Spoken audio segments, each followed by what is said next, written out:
Fantastic. Thank you for the shift in location. We try and have these in room 100. It's just, I think it's a venue more conducive to a conversation. But when we have this many people come out, which is a wonderful thing, obviously we moved to the auditorium, so thank you.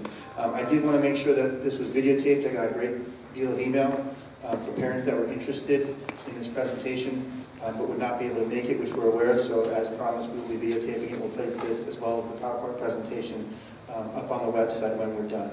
I'm just glad so many people are out because more than just a static video or a PowerPoint presentation, we're looking for question and answer. At the end of the session, obviously, there'll be time for you to ask any of the questions that you have, which I'm sure other people who will be watching the video would have liked to have asked while they were here. So again, thanks for coming out.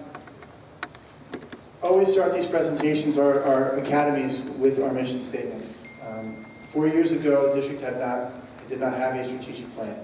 And one of the first things that we did during my first year was get 65 members of the community together to talk about what was working well in the school district and what they wanted to improve with the school district so that we were constantly growing, constantly providing as much as we could for the students and for the community. I start with this because tonight's a big example of a lot of different pieces of our strategic plan coming together.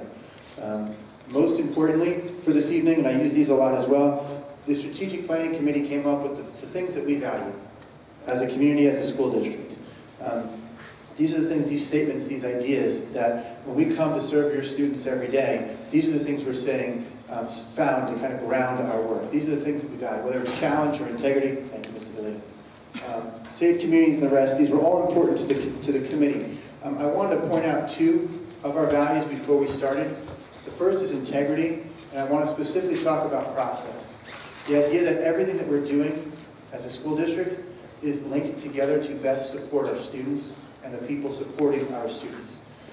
This idea that we have a number of things as a school district, and most school districts do, that are working at the same time, but they're not integrated.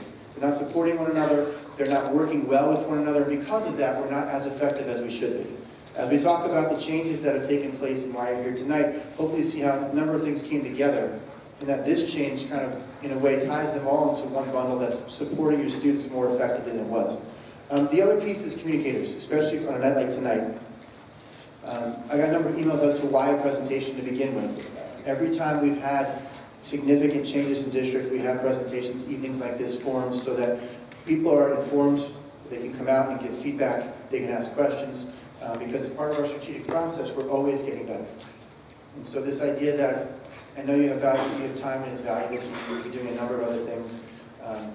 It's valuable to us. I think you recognize that because we have 3 of our board members with us, Mr. Farrar, Mr. Carnicello, and Ms. Russo, as well as Mr. Balsamo, who is a board member-elect and will be joining us in January.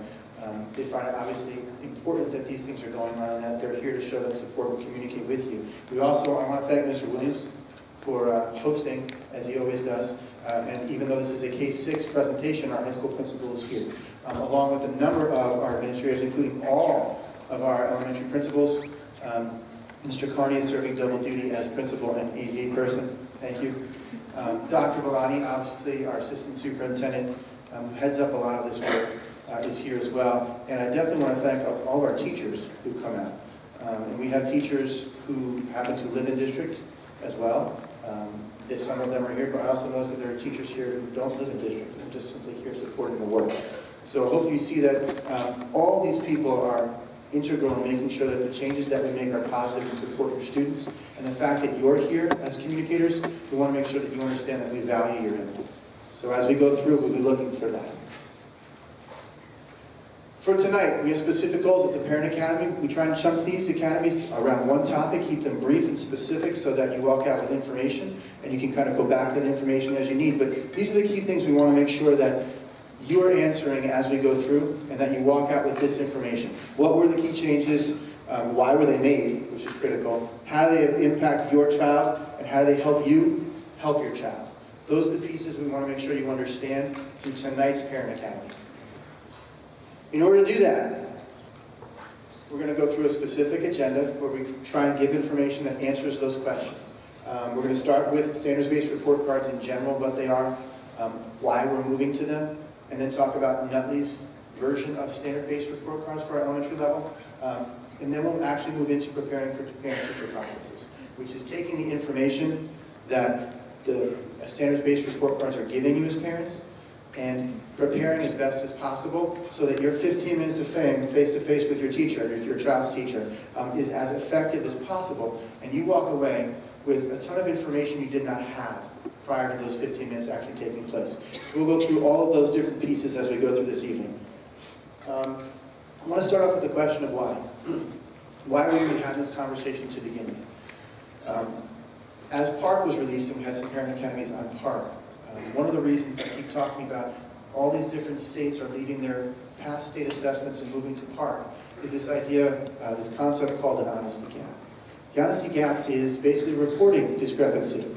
States are giving assessments that are supposed to tell parents and a number of other institutions whether students are proficient or at grade level or not.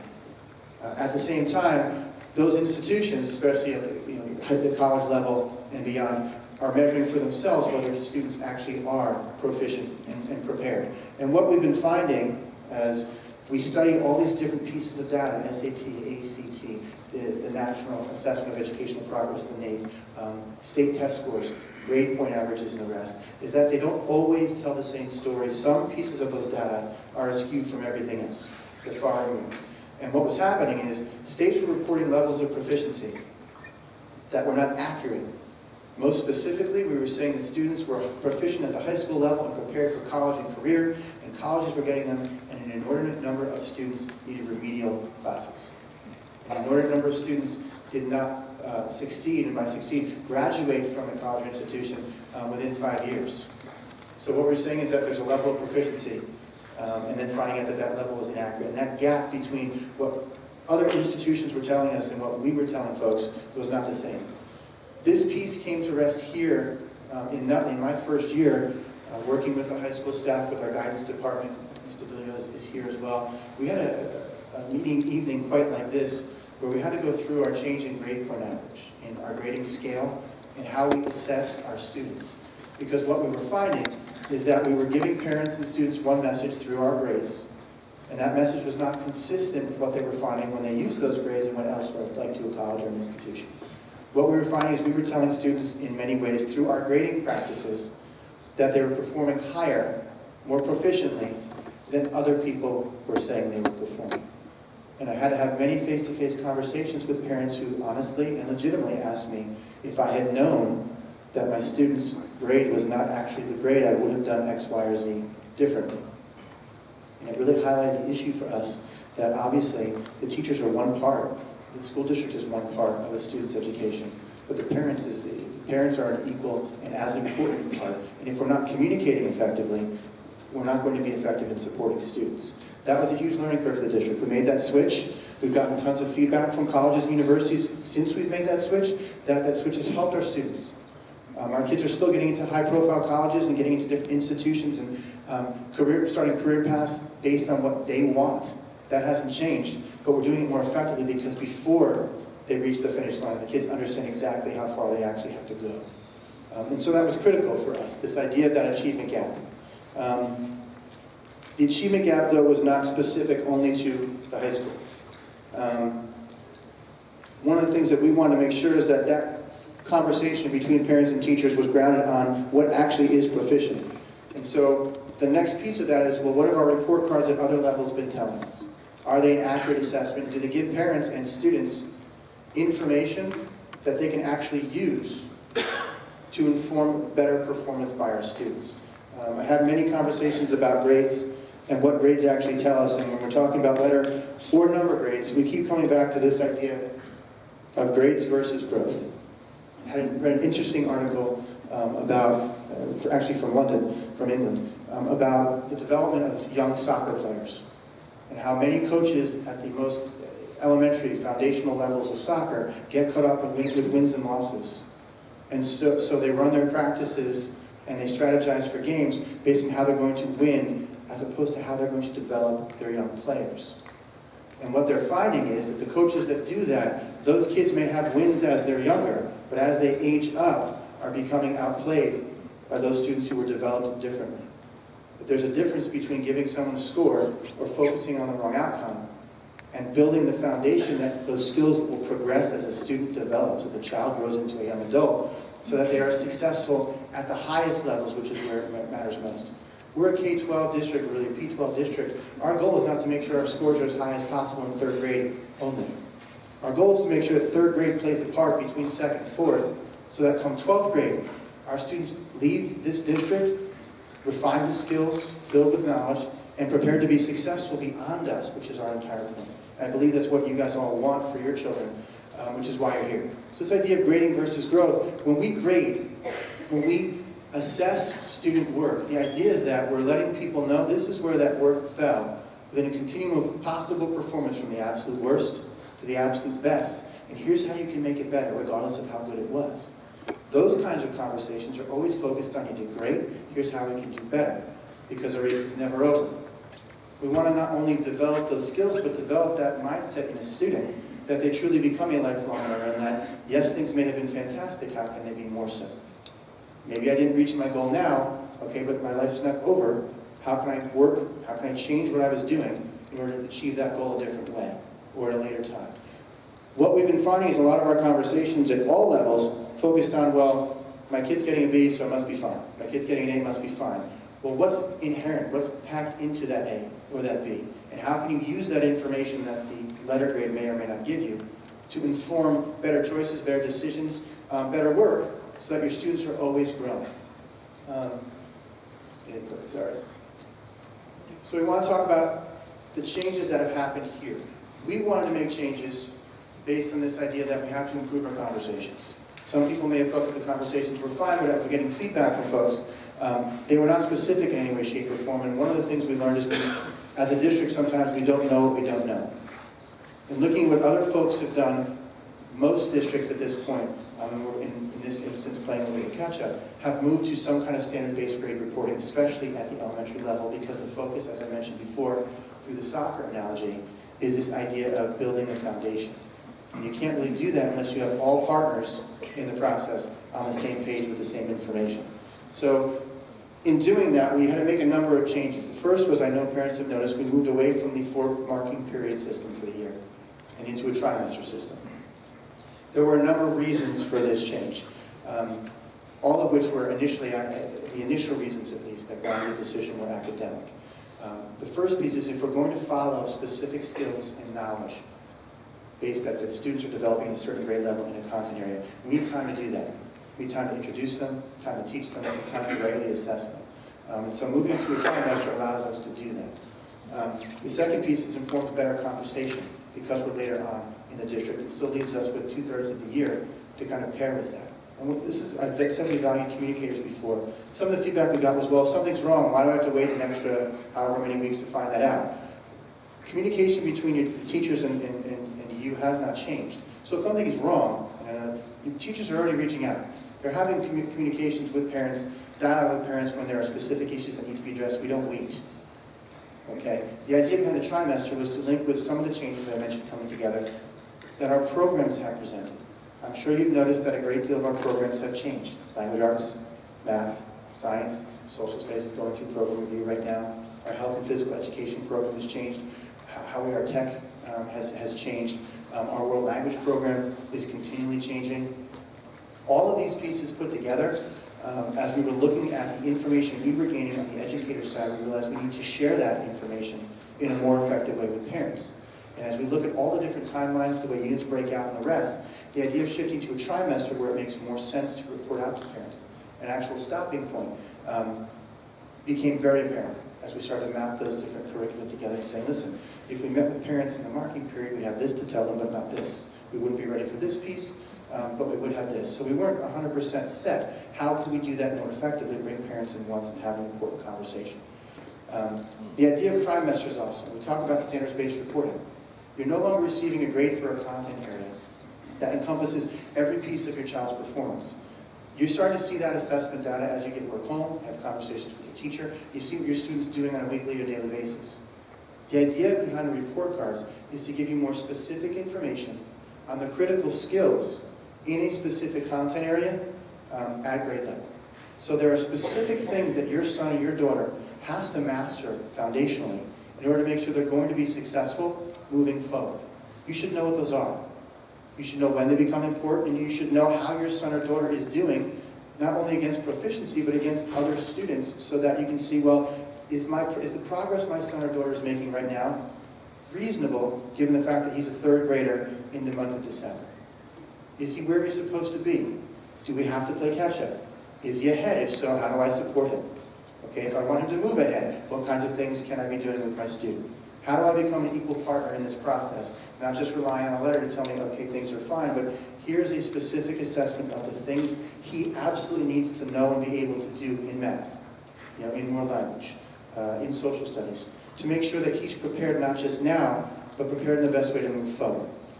Because of that, though, as we go through, and I will show you the new report card format, there are going to be different standards that in a first trimester and a second trimester, you have what we see not applicable. Because based on the development of the student through the curriculum, while it is a critical skill, we haven't addressed it, assessed it during that trimester. So what you're going to be getting now is more specific information on the things that actually make up solid performance for your sons and your daughters in each content area at each grade level.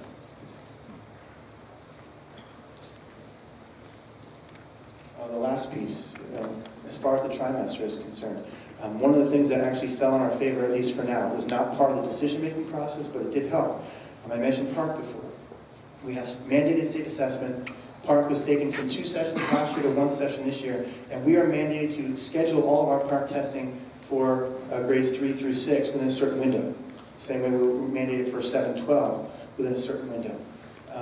The way that those windows fall, if we had maintained our marking period system, it would have actually crushed the end of the 3rd marking period and the beginning of the 4th. We would have folks stressed about reporting and reporting out, assessments and the rest coming to ends of units right in the middle of testing. It just so happens, again, not necessarily by sheer luck, but it works out in our favor, that the way the window is built, we will be able to close the 2nd trimester. We will test, and then go into the 3rd trimester with at least a solid, over 2 full months of instruction left. And that's big for us because we don't want the state assessment, which is forced upon us, to break what's going on in the classrooms. You asked me, well, what about 7-12, which is still in the marking period system?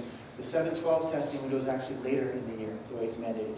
So it allows us to end the 3rd marking period and begin the 4th, the same way the trimester system allows us at the elementary level to end and begin effectively.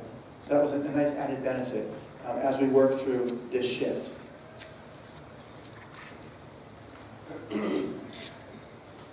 Going back to the report cards themselves, our content areas haven't changed. Our curricula has over the past 4 years. Our program has evolved, if you will, over time. At the elementary level, probably even more dramatically than at the middle or the high school.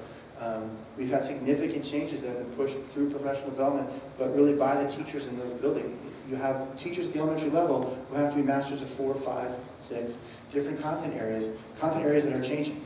Those changes we've had different academies on, but all based separately on current best practice, scientifically proven practices, and include updated resources, many of which that we hadn't updated in quite some time. But you're having assessment scores in critical areas in English and language arts and in math, as we talked about. In science as well, coming out of the units. Social studies is currently in development. And as far as the specials, as we go through our programs, we're adding to that report card to get the same level of communication in each of those areas. World language, just grades 2, 3, 5, and 6. If you're asking about 4, it's because you weren't at the Parent Academy for world languages. As we roll out that program, we've been aging up the new program from 2nd. So this year, 2nd and 3rd, moving forward, we'll add 4th grade into the fold, and then our kids actually, instead of just a 5th, 6th grade program moving forward, under the new auspices, we actually have a 2nd through 12 world language program for our students, which makes us a lot more competitive and offers a lot more opportunity for your students to actually learn the language. Grade 6, we want to talk about grade 6, and parents of grade 6 students, you will have exactly what we're talking about when it comes to standard-based. However, we are also including content letter grades for grade 6 only to try and get students and you prepared for the transition to middle school. So while you're getting the essential feedback on the individual critical skill areas within a content area, you'll also be seeing overall grade. And that's specifically to transition you away from this conversation into the secondary conversation. Again, why don't we do that? Normally you see work coming home on a regular basis with grades. And that encompasses whatever that individual work is assessing. These skills flow throughout the entire curriculum. So in many ways, what you're getting from the report card now, instead of a compilation of information you already had, which was far too general, you're getting specific feedback on the skills that continue throughout the grade level. And so you'll see all of these on the report card when we stop and look at them. What has significantly changed? We're not, word giving was always a bad word, but there are not lettered grades on the report card. There are rubric scores, beginning with that not applicable, that NA, and moving from levels 1 to level 4. Why this is important? Level 1, unable or rarely. Level 2, sometimes inconsistently or approaching. Level 3, the student is consistently meeting grade level expectations. And level 4, the student is consistently exceeding grade level expectations. Okay? The information we're trying to provide has a full continuum, as opposed to we had students who were far beyond getting A's versus students who were right on getting A's. How can you help individual students if you don't know where they are? Level 3 is where we want all students to be, at least. That means that moving through a specific curriculum, they are within a window, developmentally, of where students should be at that age, at that grade level, in that curriculum. Okay? Level 4, though, and I know that we have one of the things we're talking about, level 4 is work that goes beyond a grade level. That means normally when you take your higher students, they're still working on grade level, they're just working higher than other students that are their peers. Okay? Level 4 denotes someone who's working actually physically beyond grade level. They're doing math that fourth graders are not expected to know or be able to do at any point in time. Their writing is meeting higher level of standard that we wouldn't expect to see from a fourth grader in December. Okay, and you have to realize that these numbers, as you see them appear in their different trimester boxes, will change. Because it's quite possible that a student is working below grade level through the first trimester, but working with you and the instruction of the teacher develops as they're supposed to, and by the end they're meeting, if not exceeding, the expectations for that grade level. I know, and we've had conversations at PTOs and with certain groups of parents, there was a concern. So my son, my daughter has to have the highest possible score. It's not a score. It's an indication of where they are accurate. It's an accurate indication of where they are currently performing at the time the report card is released, the end of the first trimester, second trimester, etc. It's a developmental piece of information. Okay, because of that, if you think about it realistically, we want our students to be on grade level. That means, we talk about those hundreds oftentimes. 100 denotes they understood the content. Well, if it's content that a third grader is supposed to know, and they understand it, they're performing at grade level, which means 3s. Okay, and I know we have a lot of conversation. What if you get my child to be at 4? We talk about that a little when we talk about how we actually come up with these scores. But the important thing is to understand you could have an NA in multiple boxes. You also, becomes more difficult to compare. My son is in Mrs. Christian Tell's class, and my neighbor's daughter is in Miss Jasmine's class, and I have an NA, my son is an NA in this box, and the child that's in Miss Jasmine's class doesn't have an NA. That's because at that point in time in that classroom, they've covered that material, assessed appropriately, and there's a score. There's something that should be shared with the parent. It doesn't mean that my child in Miss Christian Tell's class isn't going to get there appropriately, but different classes and different students within the same class move differently. The key is that through each of the trimesters and by the end of the year, you have the appropriate information moving forward. Okay?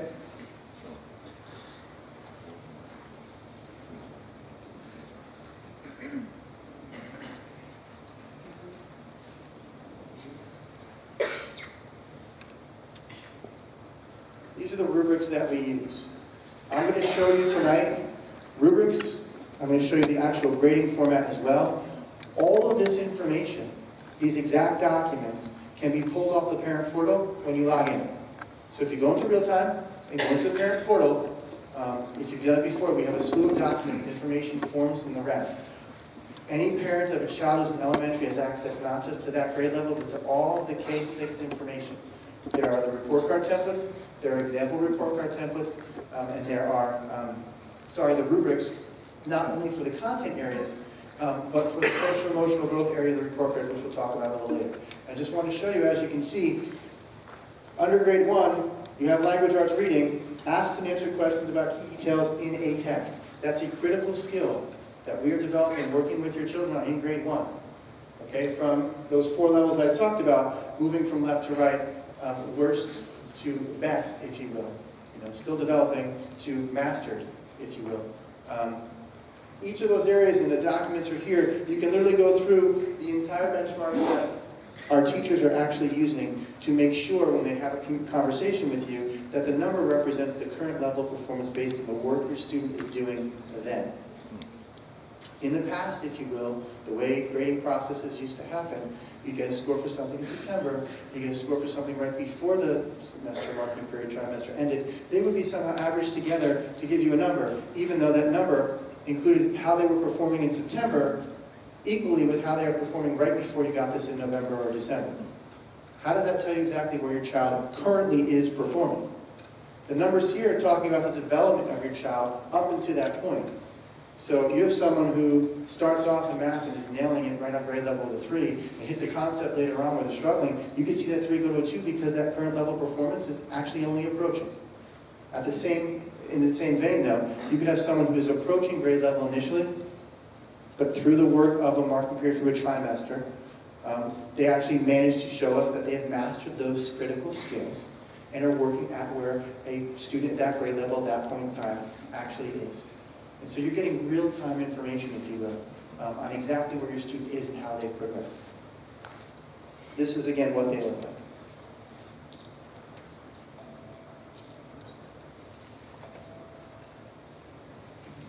The other piece of the report card, which has changed somewhat significantly, you used to get basically a tally without criteria, and the conversations were kind of left open. They came from multiple teachers. Now, what you're going to actually get is a social emotional growth score by teacher in specific areas.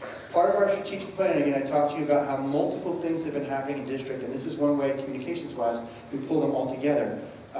Beyond the academic action team, which has pushed a number of the curriculum changes that we talked about, we've had a character action team and a competency action team that we're looking at 2 different things. Character, how we help students make safe, appropriate, right decisions in their mind while they're in school, putting them in situations and making sure that we practice things and we have conversations so that they're developing their character, whatever they decide that will be. But having a safe place to make mistakes, to try new things, and then talk about them with their peers, to reflect on them on their own, to get feedback from a teacher or a parent, so that they're growing up.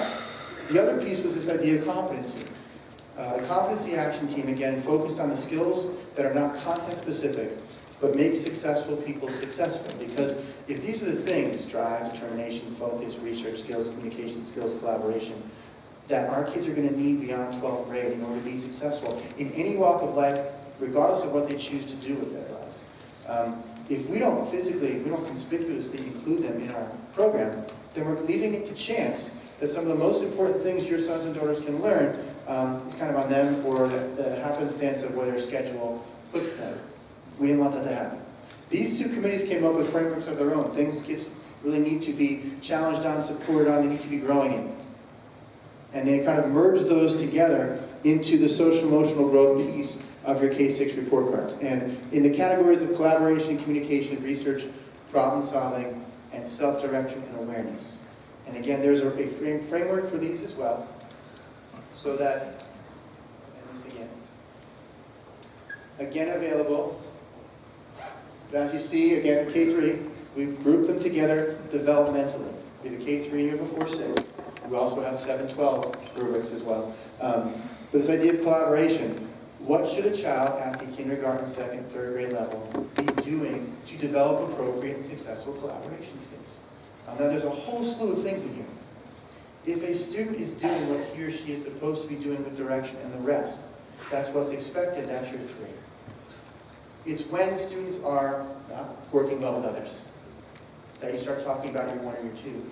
Or when a student, without being directed, is taking initiative and moving collaboration in ways that we wouldn't necessarily expect a kindergartner to do, a 2nd grader to do. That you start to see specifics that move them from the 3 to the 4. Okay? Again, that 3 is that wide spectrum of you have a well-behaved student who's working, in this case, working well with others, shows commitment, cooperates, has integrity, and integrity obviously the same concept, but different expectations for a kindergartner than a 4th grader, than an 11th grader. But how are we developing in kindergarten so that we have a successful 11th and 12th grader? This framework obviously, as I mentioned before, is available on the parent portal. You can go on and check the entire thing out. But this is the language that's being used by the teachers even working with the kids. And this is exactly what you'll see on the report card. A 3 big window of things that we expect kids to be doing and your child is doing it. 1 or 2, it may be any one of those things, but it's detracting from their performance as a collaborator, as a communicator, in their own self-direction. Can they work independently? Are they taking things home? Are they showing responsibility? If all those things are your normal yeses, and again, there's a window for that within reason. You're talking about a 3, that's what we expect from someone at that level. But now we're talking about these things more specifically, and you'll be able to see as a parent where those things are successful and where they may not be. As opposed to numbers before that were combined, now you're seeing it by, so in music, great collaboration, but in the general classroom, we seem to be falling down what's going on. You know exactly which teacher to talk to and about what. Trying to get you the best possible information.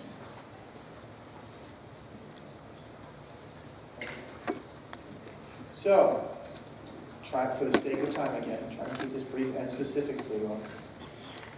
Taking all that information, and again, I'm going to still show you the report cards as we go through this, but this idea that there was a need to communicate more effectively. We had changes in program, changes in best practice, and just things that we knew from the get-go we were not communicating clear to parents, as well as the students.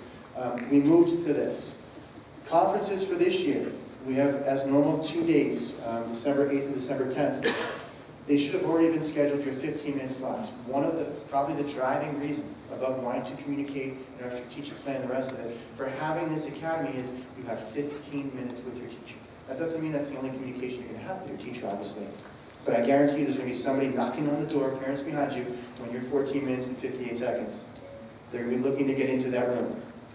Okay? So how do we make sure that you are prepared to maximize those 15 minutes and that we're successful with something that's efficient and effective to support the rest of the year?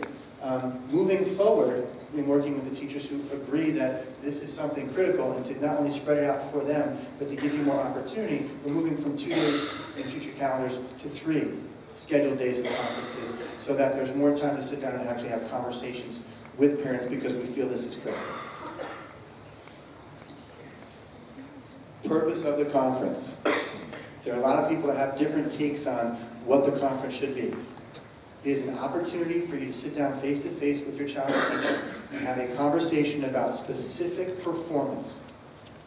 In order to do that, you kind of have to know what it is you're going to talk about. What are the key pieces of the 2nd grade curriculum? What has a teacher been looking for to this point? As we move forward, again, kind of communicating this out, moving forward, hopefully you see these in the parent portal every year and get a jump and start talking about these things. But again, how can I, as a parent, help the teacher improve my child's performance, regardless of how solid that performance may or may not be?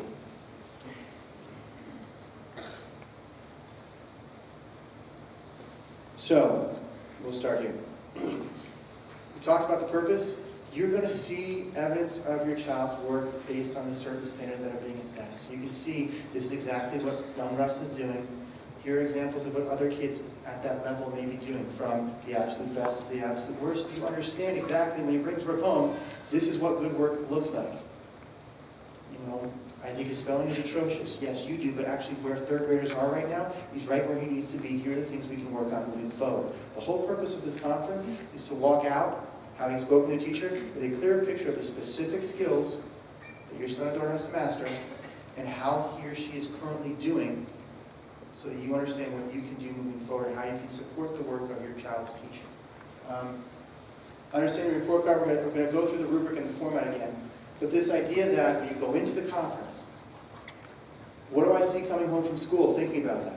What have I seen so far? What am I taking as the parent? Because that's information, again, I have 2 children. From what I'm told by their teachers, they're, well, at least one of them is incredibly different at home than she is at school.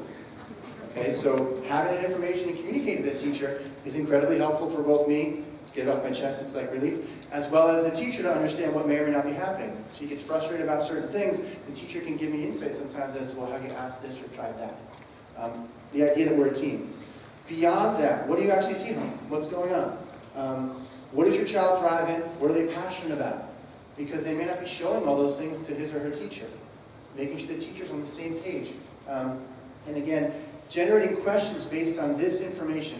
So you're walking in saying, listen, if we have time, here are things I definitely want to ask of my child's teacher, so that I feel more informed moving out. They can be all sorts of things. I had my older daughter tell me things had to be returned in 24 hours. The teacher was going to basically give her zeros every time. And when I talked to the teacher had never said anything like that. She said, no, it's there for you. If you can't read it the first night, read the second night. Just make sure you send it back in at some point so I know that you did in fact see it. Like understanding that, having that piece of information really changed things for us at home. And letting my daughter know she didn't have to stress out every time she walked back in just because it was the next day we had to sign the test. As far as when you sit down, we talk about this, what are the key changes, what were the changes made? Hopefully we covered some of that. But as I show the report card, you feel like, okay, I understand how this is going to impact my child and what I have to do to be successful. So let me actually show you what the report card looks like.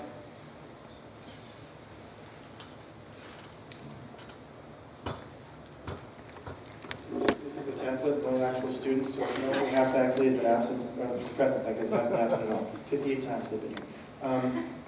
This is similar to what it looked like before. In fact, the major structural difference right now, since there's no information in it, two pieces. The first is that you actually have specific standards. You have reading level, independent reading level, using key details, comparing and contrasting. Again, to better understand what those are, we have the frameworks actually posted, as I mentioned, in the parent portal. So you can go and start looking at those things. When your teacher sits down with you and starts to show you what they're doing in these certain areas, hopefully you have a better understanding because you took time a little bit ahead of time to check out what it was you're going to be talking about. You'll notice that all the content areas are on the first page. And as I mentioned, some of our special areas are still developing these statements, but they're still talking about the important skills. So those will be fleshed out as we move forward our program review process. Math skills, specific. What's going on in mathematics based on specific areas? Again, we have operations, numbers, measurement, data, geometry. Ms. Martin is here with all of her materials in case anyone has any specific questions about a specific grade level or content idea. She's brought everything with her so she can answer those questions today. First page. In these boxes, you'll have one of two things. Either an NA or a number. Okay, and that number will be based on those levels we talked about, which matches with the framework that I showed you before. Moving to the second page. Russ? Yeah, sorry.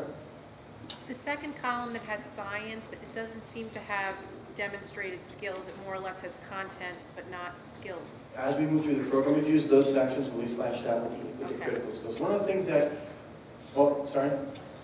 science is specific, science specifically is specific on the rubric as well. Okay. But like social studies is currently in program review. They've been rewriting curriculum and they'll be pulling the critical skills out so that next year the report. So this is going to be expanding as we go. English, language arts, and math are the first two to go through. Those are the ones you see most fully developed. And the rest, as you said, that conversation will kind of be broken out. And remember that those scores from first to second to third trimester will be changing, potentially. On the second page, the social emotional growth, as I mentioned before, you have the rubric on top again, but it's also, as I mentioned, area by area, K3 and then 4-5 available in the parent portal. We want you to have that information. You have the different places your child may be exhibiting these skills, these sets. From general classroom, if they're a resource, if they have art, which they better, if they're ESL support, library, media, music, and physical education, those areas. So you're seeing them separately, you didn't see that before. The other piece is that we're now looking at those 5 areas of development.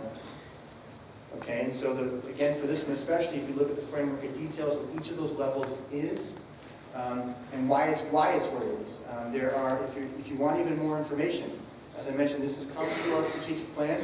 If you go on our website under strategic plan and click on either character or competency, you'll get not only more of the academic and research basis for these decisions, but more specific information on each of them by level. So that information is there. And this is what the report card looks like. Again, this is something you get after conferences, because the first conversation you're going to have with the teacher is prior to the release of the report cards in the portal. Knowing that this is what it looks like, hopefully everyone will prepare to take the information more effectively. But also, this forms the conference. Okay, these pieces are exactly what your teachers will be talking with you about. So again, where we're less specific, teachers will be talking about those pieces. But where we're most specific in English, language, arts, and math, those skills will be the central focus. We don't talk about overall performance anymore. We talk about the key developmental areas that your son or daughter has to master, sorry. Talk about those pieces. Yeah.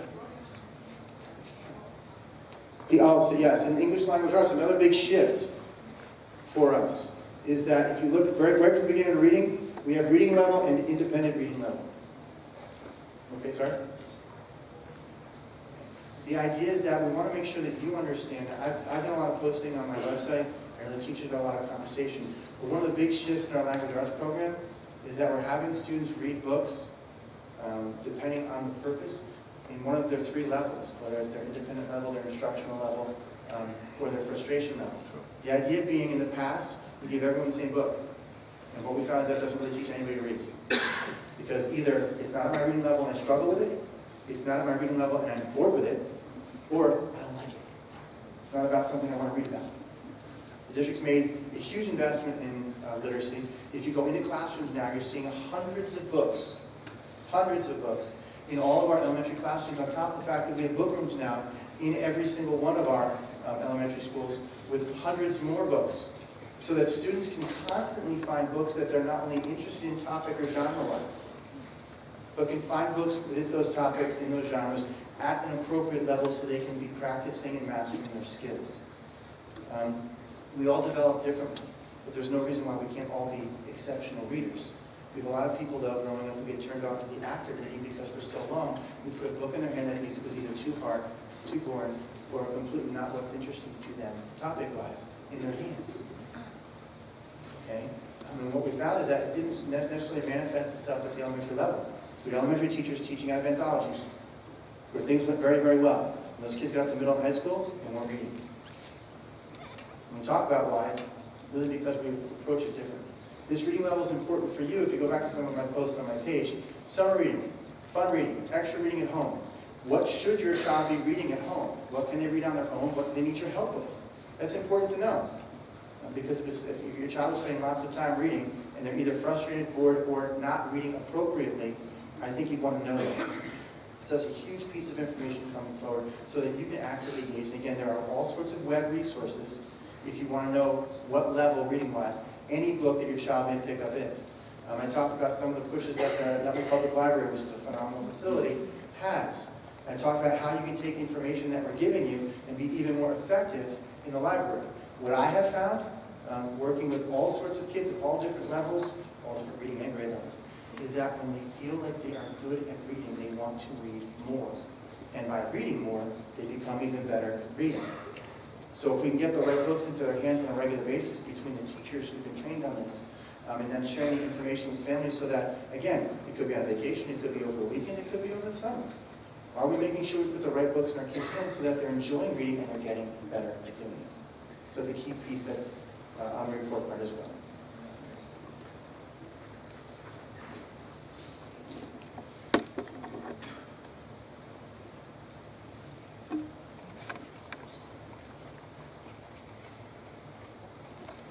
The idea, hopefully, through this information, is that you have a better picture moving forward of who your child is as a learner, what's going on in school. If you're contacting a teacher, you're much more specific in a question because you understand more efficiently what's going on in the classroom. When you see your child thriving or struggling, hopefully you understand a bit more as to what may be causing them. Okay, is it a specific content area? Is it reading? Is it a different level? Is it certain kinds of questions? Is it certain kinds of work? Those kinds of things are critical not just to you, but to get to the teacher.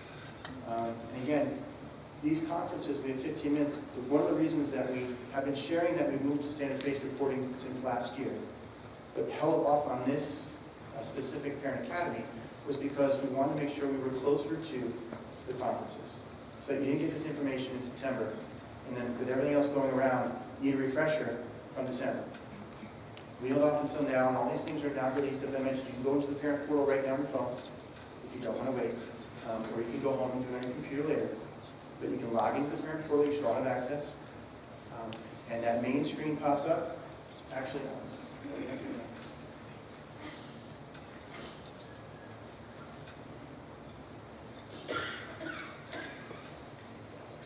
should look like this. This is Yannicos, Mrs. Corolla, that's okay? Use your building. When you log in, real time does not look like this initially, but then when you log into the portal, this is what it should look like, yes? May I call parents? Yes? This is right. Okay. You'll notice that the very first piece, the information you've seen before, is further down. There we go.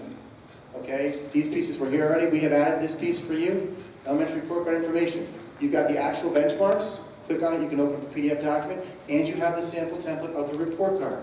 So you have the information and how the information is going to look. Hopefully with those pieces, and answering those questions that I mentioned before, you walk in for a solid 15 minutes and just remember, your teachers have been balancing all these things now for 4 years. They've been doing all of this work at the elementary level. New science, we're working on new social studies, hundreds of more books that had to be cataloged and learned and read and used to make sure that they get the right books into your child's hand along with the other 22 kids in their classes. New assessments and the rest, so we can actually generate appropriate information and know who's nowhere near, who's approaching, who's on, and who's exceeding grade level expectations. They've been balancing those things. Hopefully when you walk in, you feel more informed and prepared for that 15 minutes. And more importantly, that 15 minutes becomes hours and days of more efficiency at home when it comes to supporting your children in their development. That literally, I don't know what time am I at? Under the hour. I'm sorry. I would absolutely like to take questions. Yes? Are we getting their grades before the conference? Historically, we have never, we've never released report cards prior. We have the conversation first, so you can actually see the work, and then we actually release the report cards in the portal, I think, the following week. That Friday of the week. So conferences are Tuesday, Thursday, and report cards open Friday. That has always been policy here. So you're going to have the conversation looking at the actual work in those areas. What I'm hoping is that you understand exactly the areas you're walking in for, what your conversation is going to look like so that's actually meaningful to you. Yes? Is Rubric system a common system in the neighborhood school district? Is this level standard-based reporting, is that common in Across the school district, district? all 5 elementary schools, yes. Yes, yes, ma'am.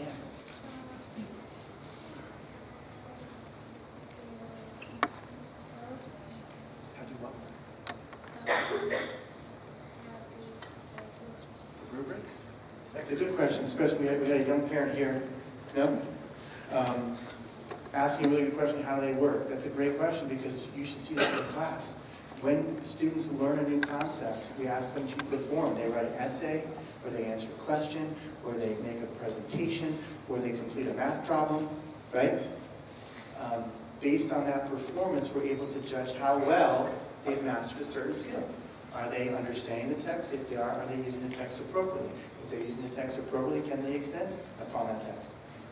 In math, have we mastered those foundational pieces in arithmetic and basic arithmetic so we can start applying algebraic thinking, which we know our whole entire program at this point is founded on. So we want to make sure that you, the student, just like the teacher and the parents know, okay, I tried my best. This was the work that I got. Here's how I can make it even better because I'm going to be in school tomorrow and next year and all the way up to 12th grade, if not beyond. So, really good question. Past your bedtime party. Other questions? Yes? As far as special education goes, how are these going to apply to those students that we already know are not performing on grade level? You have to, if you're a parent of a student with special needs, you really have to look carefully at multiple pieces of information because if the student's not working on grade level, they're not working on grade level, but we have to then look at the IEP, their goals and objectives, and where they are actually functioning. One of the most critical pieces of information that is about standards-based is, well, where are they currently working? And how do we move them forward if they're not on grade level? But so that's... The report card for the grades show that. Like, I know where my kid is working. The report card is specifically to know if they're not working on grade level. So if you're talking about specifics, again, you have to look at the work, which is really what the conversation is about. So special need or not, if you're a wonder, if your child is struggling with a specific standard and not working on grade level, what you have to do is look at their work and understand where that work falls in comparison to other work that would be considered on grade level. Because then it tells you exactly if I'm misspelling things, I'm not making my subject and my verb agree, I don't have the appropriate use of punctuation as examples, and I show other grade level, other students on grade level who do, now I know exactly what I should be working on with the students. But the report card does actually accurately reflect whether or not they're working on grade level IEP or not. Okay, because it's not a grade as we talk about at the secondary level, where we actually have to change scoring and make accommodations to that. It's an indication of where they currently are versus that grade level. Yeah. Well, what is the window to see what level you're at? It's- You're at level 2? The question was, how do you determine level 2, level 3? That's the critical conversation you have with your teacher and we develop as we go forward. It changes based on the standard. Right. Okay, so if I'm a third grader and it's December, my rating is expected to be kind of here to here when it comes to mechanics. Right. So, but Looking at that work, that's that conversation, looking, here's my son's work, this is what a 3 actually looks like. Right in that window, teacher? sorry, that's a conversation with your teacher, depending on the standard, absolutely. And that's going to change by grade level and by standard. Because the expectations are different, the standards themselves are different. According to each teacher at the same grade level. No. One of the things we work with the teachers on is a norm, to make sure that when we're scoring specific standards, that a 3 is a 3. They've been doing this since long before I got here. They got teachers at grade levels together to talk about, well, if we're expecting certain kids to be able to write, what does that mean? And we've been doing, even though we haven't been reporting out on the information, which is why we changed the report card, teachers have for a long time been figuring out what was important in writing at different grade levels and what it looks like when it's done correctly. But how does the parent know what the teacher thinks is a level 3 or 2? They have to show you actual work. Okay, one of the things we've been doing is making sure we have examples. If your son or daughter is not writing at grade level, okay, what grade level writing looks like. And that's the key Are piece. the rubrics across the board for all content? The rubrics are across the board. Anchor work, as we call it, you may see different anchor work from class to class, but the pieces, the facets of the work that make it a 3 should be consistent across the district. According to It's absolutely. That's what they're using to assess. Yeah. Are, when they have tests and things, are they getting number grades or 1, 2, 3, 4? Two And pieces, our progress reports? 2 pieces of information. Progress reports take on a different tone now because what we want to give you is progress on when someone's deficient in specific skills as opposed to their grades report. The other piece, and I apologize for the sports metaphors, I know I used soccer before. Grades versus standards-based assessment. I kind of use a football season as an example. You may win a game, there's your grade. For that game, you outplay the other team. So you have a homework assignment, and you have 82 on the homework assignment, because based on everything about that homework assignment, it was 82, whatever 82 means. However, just like the football team, we may have won the game, but our offensive line did not play well. That's a specific skill, so we're working on that offensive line moving forward. There are 2 different pieces of feedback. One is, well, hey, we outplayed the other team. So, hey, on my homework, I got an 82. But within that homework, there were these 2 tech skills that we were working on where the kid did not do very well, and that's critical because moving forward, those 2 tech skills are going to be something we have to build the foundation of literacy on moving to other grade levels. So it's akin to, yes, you won the game, but how do we make the offensive line better? Yes, I got an 82 on the essay, but how do I make my use of text evidence more effective? That's what I'm saying. Does the student get an 82, or I've seen in other districts where it's standard-based, they get a rubric, and instead they have 2 out of... It depends on the work. Okay, some work is coming home, some are math tests, and the rest are taking tests, and they're getting grades the way you're used to. But within that test, and that's the purpose of this standards-based assessment, is that if you put those tests next to each other and follow the algebraic thinking across, how are they actually doing in that key concept moving forward? Because they could get an A on one test, getting all the questions right, and get a C on the other test. What does that tell us about those 2 core skills throughout the year? Because those skills are what's going to matter when they get to the next grade level. So I'd just like depending to on the I'd assignment, like to see how my child Absolutely. is doing standards-based, if this is where we're going, rather than 80s and 90s. one of the things we talked about was this idea of open grade book. And we open it to secondary because grading is different at secondary level. We really want to be foundational in this. We don't, at this point in time, if we were to open a grade book, you'd see all certain different things, but not what we want to see that would improve this conversation. In many aspects, what we're doing is opening the report card now, so that you guys can have these conversations, see it in the portal, have your conferences, get feedback from parents, and as importantly from teachers, so that we can design a grade book that when open actually gives you the appropriate information. So if it's a rubric, you know what it is, you know what it stands for. If it's not, you know why. So right now, it doesn't look like opening that would be helpful in any way, shape, or form, because the information is still, you have those 2 pieces of information, the results of the game, but also the assessment of the offensive line. You need both, right, at different levels for different purposes. So depending on the assignment, you would get a rubric on level 1, 2, 3, or 4, and what they're It'd doing. be great for your rubric. Exactly. And that's why getting those individual assignment grades or assessment pieces back, that's specific to that work that's going on, which may encompass a number of different things. Looking at the actual assessment, standards-based report card, though, you're looking at the key skills that filter throughout. And so I know you understand you want both of those pieces. Yeah? How do the common assessments that they've been taking fall into the grading system, or they don't? It depends by content area. The common assessments were built off the curriculum, so they assess a number of different skills that come up in a specific unit or at a specific time. Some of those skills are the highlighted skills, some of them are not. Because again, it's not just, we can't unfortunately encapsulate all of English language arts into 3 or 4 pieces. There are multiple things that we assess and we work on throughout the year. What we've done for this is pulled out the most important, based on research, to a child's overall development in the content area. So they play a role depending on the assessment. Some are more attuned to the general unit, some are more attuned to the specific standards that are on the actual report card. And as we move forward, our goal is to make more of our assessment in line with this information so that not only the common assessments, but at some point in the future, an open gradebook would actually inform this conversation throughout. So that's something we're working toward. Yeah? Is there an expectation that there's going to be somewhat of a bell curve on this, that like a certain percentage of students will end up like kind of in that 4 range and the bulk are going to be 1, 2, 3? Absolutely not. Norm referenced, right? So if we're norm referencing, we end up with a bell curve. We're comparing students against other students regardless of the level of proficiency. Criterion reference, we're saying this is what makes good writing at 3rd grade in December. Everyone can hit that, or no one could hit that, or some people could hit that. But we're not looking for a bell curve and we're trying to tell kids this is what good writing looks like and you can do it by doing these things. And we want you as parents to understand the same things. This is what a strong math student who understands operations and algebraic thinking at 4th grade looks like. This is what they know and can be and are able to do. Just because everyone else does it doesn't mean you can't, because we have to the bell curve. Great question. We want to make sure that you understand the criteria and that you're working to reach it, period. Yes, sir. And I'll come back around. Yep. You talk about this rubric being student progress. So basically, it's not a cumulative summary of the student's grades throughout their test scores throughout the market period. There's more of a snapshot of their proficiency at the time the report card comes. That's exactly correct. And just to restate, in case you couldn't hear, grades are no longer a mathematical computation of all the work that you've done based on when you did it. Okay? The assessment that you see on the standards-based report card is a snapshot, to use your word, of the level of proficiency currently attained by a student based on specific skills.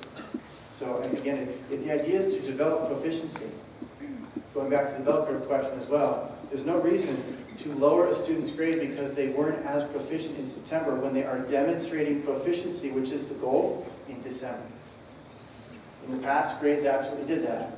And just by that definition alone, that process, we're not giving you accurate information on what your son or daughter knows and is able to do.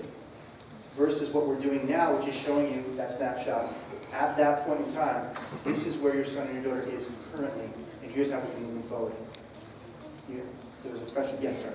Moving forward, are they going to have any sort of narrative on the report card? Right now, we're not planning a narrative section of the report card. That's part of the reason there's a conversation. And again, if someone is off of that 3, hopefully those conversations are happening anyway, separate from that. You know, if you have someone who's struggling in certain areas, I know our teachers are very quick to make sure they make contact so that we're all on the same page, because we don't want those surprises. But there's currently no narrative there. There was another question on the way back? No, I just wanted to clarify what you were saying. Yes. That so the old method basically took the average of all the test scores. If we did that, the student would potentially be at a 2. But the new method actually would bring the child up to a 3 or a 4 at the current stage. They're working hard to achieve, right? Exactly. If we assessed, a piece of one strand of writing, an aspect of writing, through 5 or 6 assignments over the course of 4 months, we could have 1s, 2s, 3s, and 4s based on their level of proficiency. Yes? If we took an average of that, it actually doesn't tell you anything. So then It's how do an you average of numbers that were developed at different points in time. If we tell you, though, that most recently, this is what your son or your daughter is doing consistently, now you know where they currently are. And from there, we can move forward. So it's exactly what is happening. Yes, sir. It seems that the school board has a lot of discretion on what they want to teach the kids going forward for their education. I think that's great. We need to advance with the times. But the park test is developed by the state, correct? Yes. So how does the Well, state- no, sorry. It wasn't developed by the district. Park was actually developed by an outside company, not by the state. Okay, so if the Southside company makes a mandated state test, are we testing the kids based on what we're teaching them? Or do we have to stop the curriculum to teach them the test? It's a really good question. My most honest answer is that we don't stop the curriculum to teach the state test. I also can't tell you where we are and where we aren't exactly aligned yet because we haven't had an opportunity to see exactly what that first round of Park looked like and how it, stacks up against our existing curriculum. But we develop our curriculum and we teach our curriculum. We use Park as one measure of student assessment. Obviously, it's an important one because of the way the public, both in the community and beyond the community, use that piece of data to view our schools.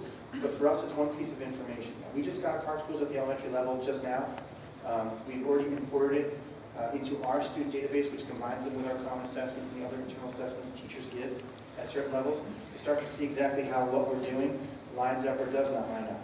We will take that information, figure out, well, if it doesn't line up, why? Is there a reason that we understand and should make a change on? Or is it something that we disagree with, in which case we're going to move forward knowing that this may continue to happen? Because Park is written off of the Common Core, our curriculum are written math and language arts off the Common Core because that's what the state requires, and we build the instruction around that. Our hope is that they're actually not that disparate. But it is possible that there are things at Park testing that when we sit down, we don't feel as important at that point or appropriate at that point. So it sounds like the park test is given to the school board enough time to go over it prior to the testing of the students, correct? Correct. And if you followed, it's online, the two Park presentations that we gave, one of the things I talked about with Park is that it is a completely different assessment than the ask that we had at the elementary level before. The level of rigor, regardless of whom you ask, is collectively unanimously agreed upon to be more difficult. That being said, performance rates in all the states that use the Park assessment dropped, mostly because of that idea of the honesty gap. If we weren't assessing rigorously enough, scores were then, for lack of a better word, inflated. Number of institutions, Fordham Institute most recently, they've been doing statistical analysis of Park results in college and career readiness, and what they're finding is that the Park assessment is as, if not more, correlated to college and career readiness than any of the most rigorous state assessments that were given. New Jersey's was not very rigorous in compared to some of the other ones. Our students actually perform very well, but the indicators coming from ask are actually not accurate. What that means is that in our school districts, our teachers and our parents are doing great work with our kids, but the state test was not necessarily where it should be. I'm not saying Park is the answer, but to your point, we did not sit down and write our curriculum or base our instruction off of Park. But we certainly now will be, because we're getting more information about Park than we ever got about ask on individual students, on the individual pieces of content.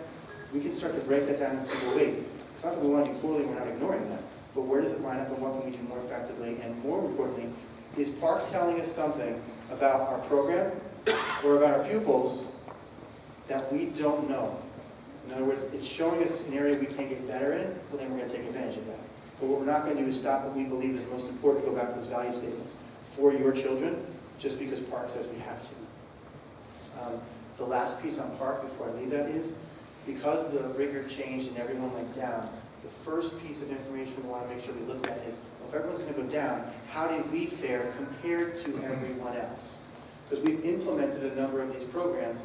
The data was analyzed. I did it overnight because I want to make sure we informed everyone immediately, sat down, shared with the principals, and I'm very happy to report that while everyone was expected to drop when it comes to level of proficiency, we actually outperformed in comparison to the other districts in the state where we had been over the last 5-8 years. So while everyone seems to, and again, I likened it to, we've been training kids as public school students to run a mile, and then we ask them to run a marathon. We know the first time out they're not going to necessarily have great marathon scores, but how did our brand new marathoners compare against everybody else who was forced to make the jump from the mile to the marathon? And on the first round of information coming back, our kids are pretty good. And so that we're looking for that kind of growth. I know Mr. Williams is still here, give him all the credit, but we focused on making sure we teach what we believe is important. If we do that, we think these other scores will go up. We've had 4 consecutive years of improved advanced placement performance. That's the highest level of academic course we offer in the district here in the high school. And we've had 4 consecutive years of consistent growth. That's what we're looking for also with the park. As we have these new programs, as we communicate more effectively with parents with standards-based report cards and the rest, and get everyone involved in being the most effective supporter of the kid that we can, we should see that kind of performance going as well. There were other questions. Yes, Beck. Regarding the standards-based reporting, are there talking points that you suggest we address with our children, especially for kids that are used to getting a letter grade, everybody wants an A, right? So now we're telling them, well, 3 is really where you're supposed to be, the well, I should have gotten 4. Is there any suggestions Yeah. you have for talking to our kids about this and preparing them for what's to come? Yeah, don't use the number. When we work with our teachers, we have a framework and we're required to report out by the state. But if you look at our evaluation system, there aren't any numbers because we talk about the actual practice. We try and use the language that describes what the teacher's doing. You're going to get a number so you understand where that work falls. Telling your student they have a 3 or they have a 2 and they need to get a 3 does nothing for them. But talking to them about what they're actually doing in their writing and what they could be doing, that's the critical piece. Okay, so whether you're on grade level, beyond grade level, or below grade level right now, those descriptors are far less important than what it is that you're doing that makes you on grade level, above grade level, below grade level. So one of the reasons we switched to this is so you see what those skills are, and you see examples of the work that is on grade level, beyond grade level, etc. So that you can say, this is what you did. Here's the essay you wrote, here's the question you answered, here's the math work that you turned in. Here's what you did, here's what we can do moving forward. That's the talking point. Look at the actual practice. What have the kids actually mastered? What do they need to master moving forward? Too often, this is what happened. We have lots of kids saying, well, I got an A. And I have too many conversations with secondary kids, so what are you learning in math? Well, I have a B. What does that mean? You need to have a B. I don't want that conversation to exist because that does not tell us anything about what a kid knows is able to do in math. That talking point should be, well, wait, you got the report card which gives you indicators as to where you should look standard-wise, actual skills. Go to the work and see what they're doing. Ask them those questions. When you talk to your teachers and they're saying, listen, these are the kinds of questions we ask in class. There's no reason you can't ask them at home.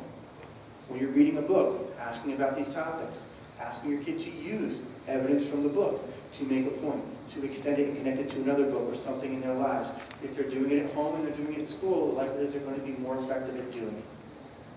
Make sense? That's got to be the talking point. That's why we switched to this reporting system.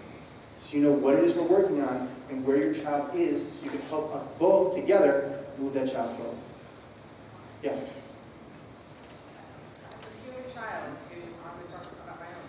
If you have a child who's consistently assumed for the entire year, these 3 semesters, how are you going to tell me he can go on to the next grade? Is there an average of these 1, 2, 3, 4s at the end of the school year? How do you decide whether you keep somebody back? Do you let them go if they're underperforming according to the student? One of the things we have to look at is that these are standard by standard. So you may see a 2 here. Are you seeing 2s consistent? Is it across all the different standards, or is it one area that's giving your child an issue? Those conversations go on between the teacher, the principal, and the parent as to who's prepared to move forward or not. We have students above and below grade level that advance at grade level, but the issue is, as we differentiate instruction, what does that child need in a given classroom? That's what has to happen. If there's a specific reason at the elementary level to hold a child back a grade, those should be discussed long before you hit the end of the year with someone. But just having a 2 does not mean a child should not be advancing in grade level. What's even more important is that in the past, as teachers themselves passed information from one to the other, kid had an A, kid had a B. I don't know exactly what that meant and what I was supposed to do for that student. If I know coming in that here are 2 areas where this student that I'm just seeing for the first time in September in my class has an issue with, I can address that almost immediately, continue the work that the teacher in the grade prior had already been doing. So those are, as far as being retained, that's a conversation really between the teacher, the principal, and the parent about the whole student. Individual scores, the idea is that we're constantly moving these kids forward. So I saw that was another question. Yes?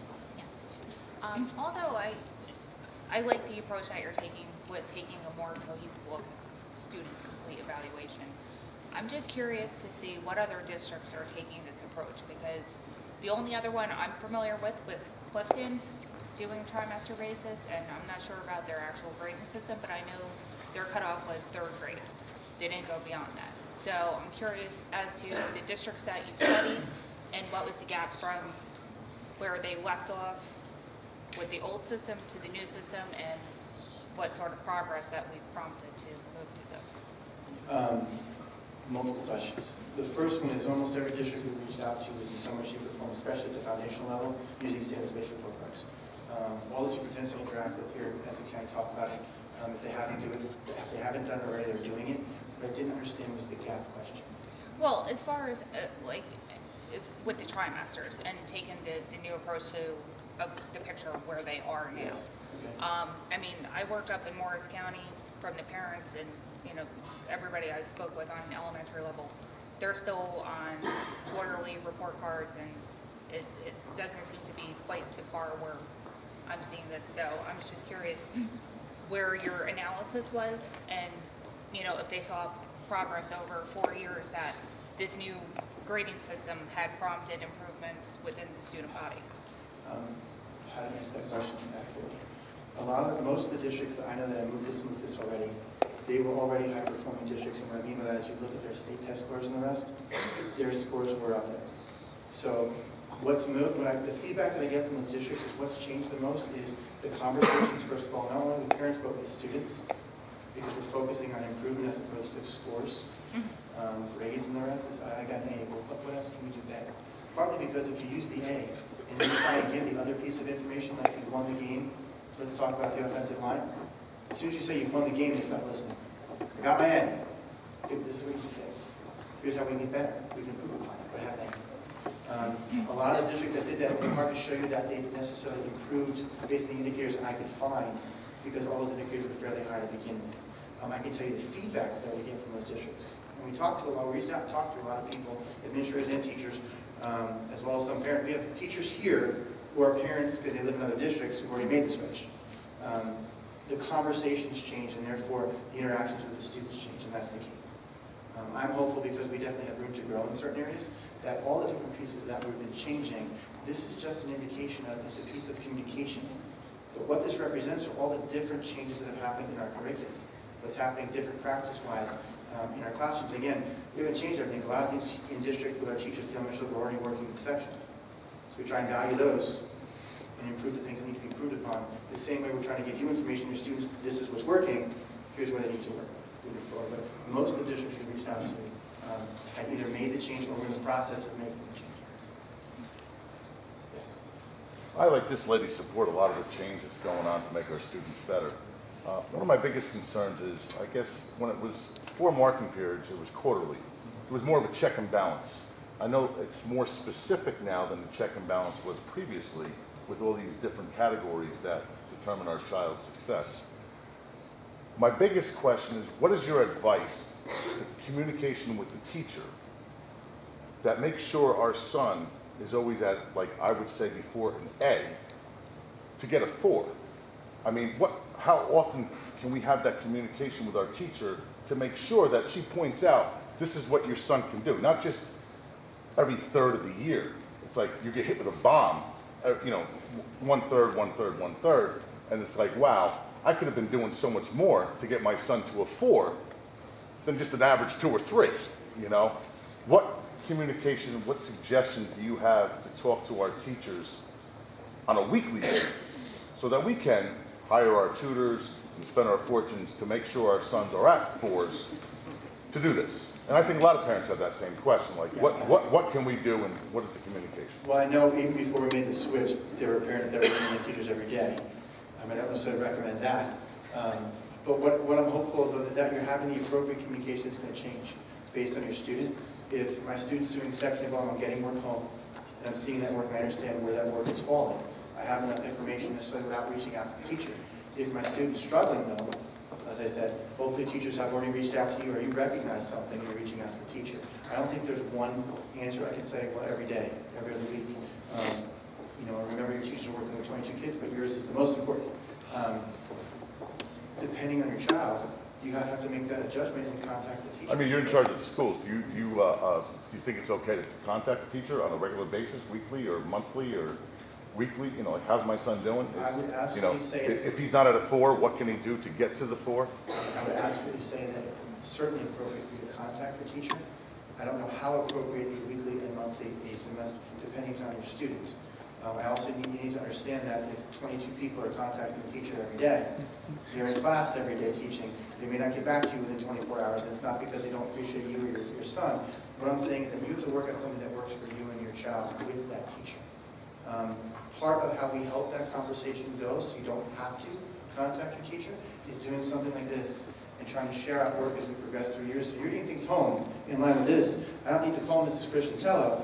When I get the work home and I know exactly where my son is and I see exactly what the mistakes are, I know what I need to talk about. Now, I think we have the best teachers around. But if you want to go to a tutor, you're also armed with, here's the work, this is what we're trying to get him to, how do we do that? Of course. But I'm telling you that your teachers are doing that every day with your kids in class. I don't think that in every day, and again, it depends on the kid. Because there's some students that actually get communication locks only because of different needs. So in order to answer your question, the answer is yes. Should you have communication with your teacher? Absolutely, that's why we made the switch. Should you be contacting your teacher every day or even every week? It really depends on your kid. And I think for most kids, as they're progressing appropriately, if we're sending the right work home and having those general communications, you have the information you need to make this 15 minutes the more kind of effective communication that we need face to face. But your son or daughter can bring home 100s on every test. They're still not getting a 4. They're getting 100s at the level of what they're doing in that grade. Correct. And that's part of the information. My son brings home 100 on regular grade level work. Right. But he may not get 400 he's not doing above grade level. And let me restate what I mentioned before. It's exactly right. Let me restate what I said. No, I'm agreeing with you in the sense that you have to understand this is not a grade. It's not a combination of hundreds. And those hundreds magically fell between a 92 and a 100, so it's an A. We're not labeling like that anymore. Your kid could be coming home getting hundreds, but when we look at the skills, those hundreds are grade level appropriate, in which case that student will receive a what?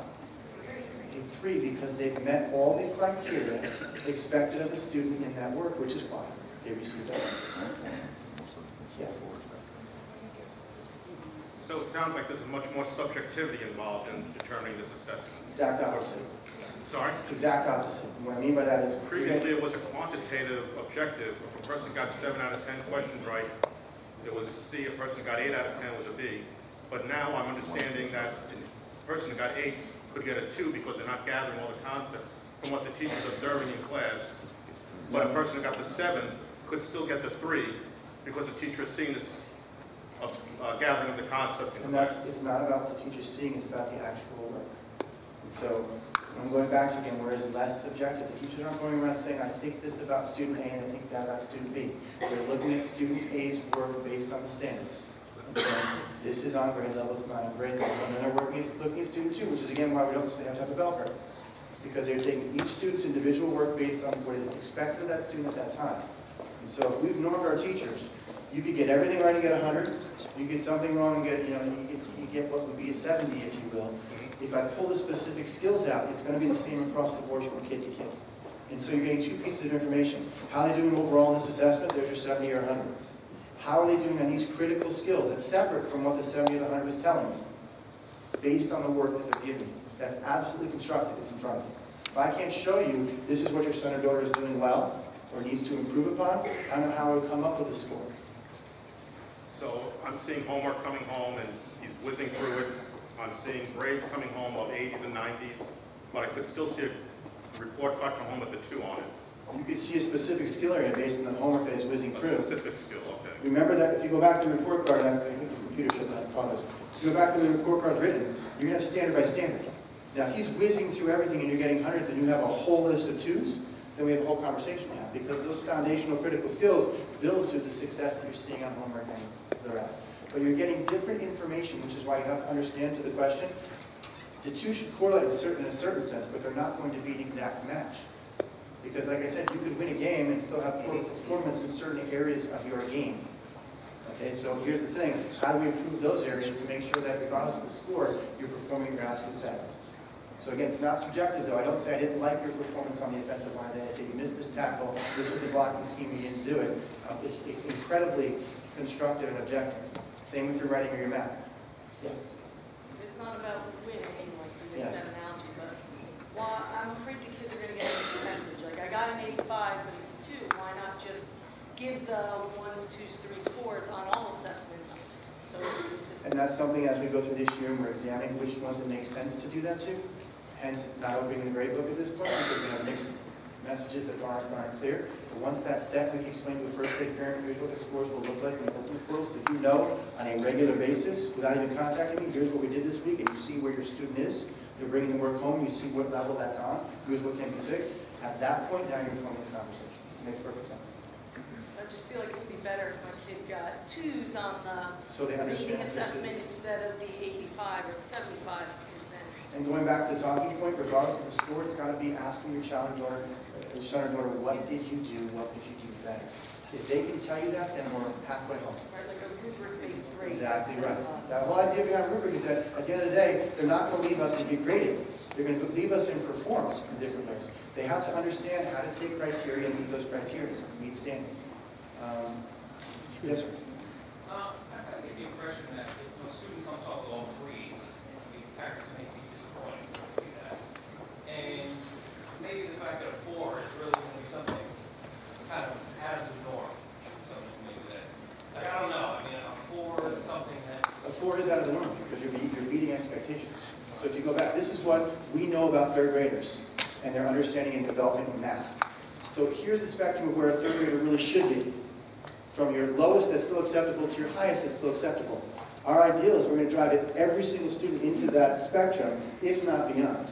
So to that point though, if we have everybody exceeding expectations, then I'm not sure our expectations are appropriate.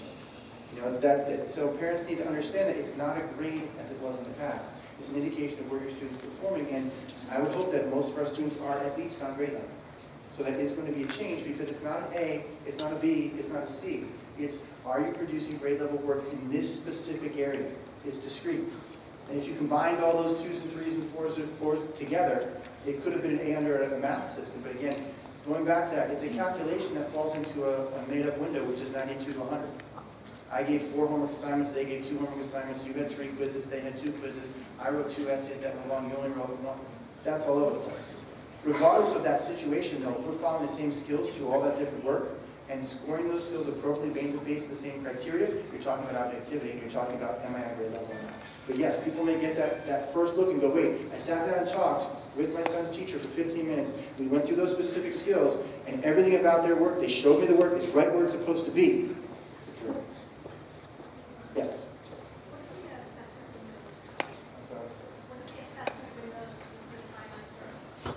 They're actually on the web. Are they on the website? Dr. B? Sorry. I know we looked them up. Are the assessment windows, the trimester windows on the website? They're on the district calendar. Not when the report cards come out, when the assessments include. They're ongoing, I'm sorry. The actual assessments in each class, those are ongoing with your teachers. Okay, so we're looking at certain content needs. New material just prior to. Yes.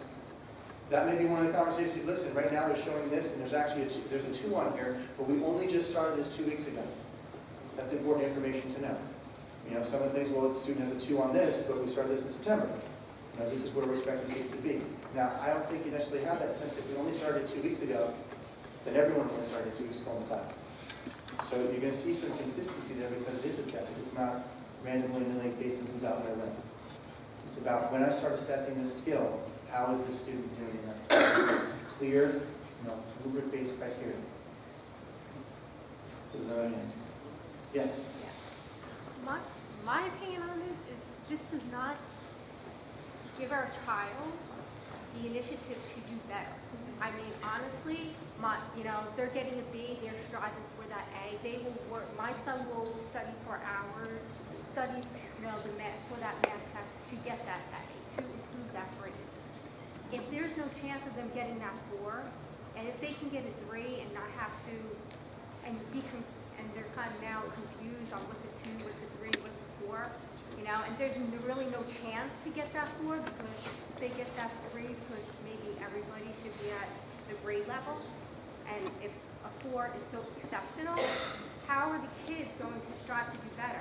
To get that grade from like a B to a B plus to an A, or to an A minus to an A over the course of the marking period.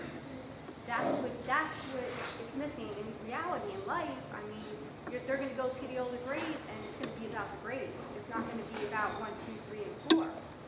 And in college, it's about the grades. What we're trying to teach the kids now is how to actually achieve that grade effectively, because part of it is working for the grade is not what this is all about. Working for the learning is what it's all about. And so part of the conversation with your son, if he's driven, is not A, B, C, D, 1, 2, 3, 4. It's what did you do today? How can you do that better tomorrow? We have to shift the conversation, because what we found is, if you look at our grade point averages are through the roof.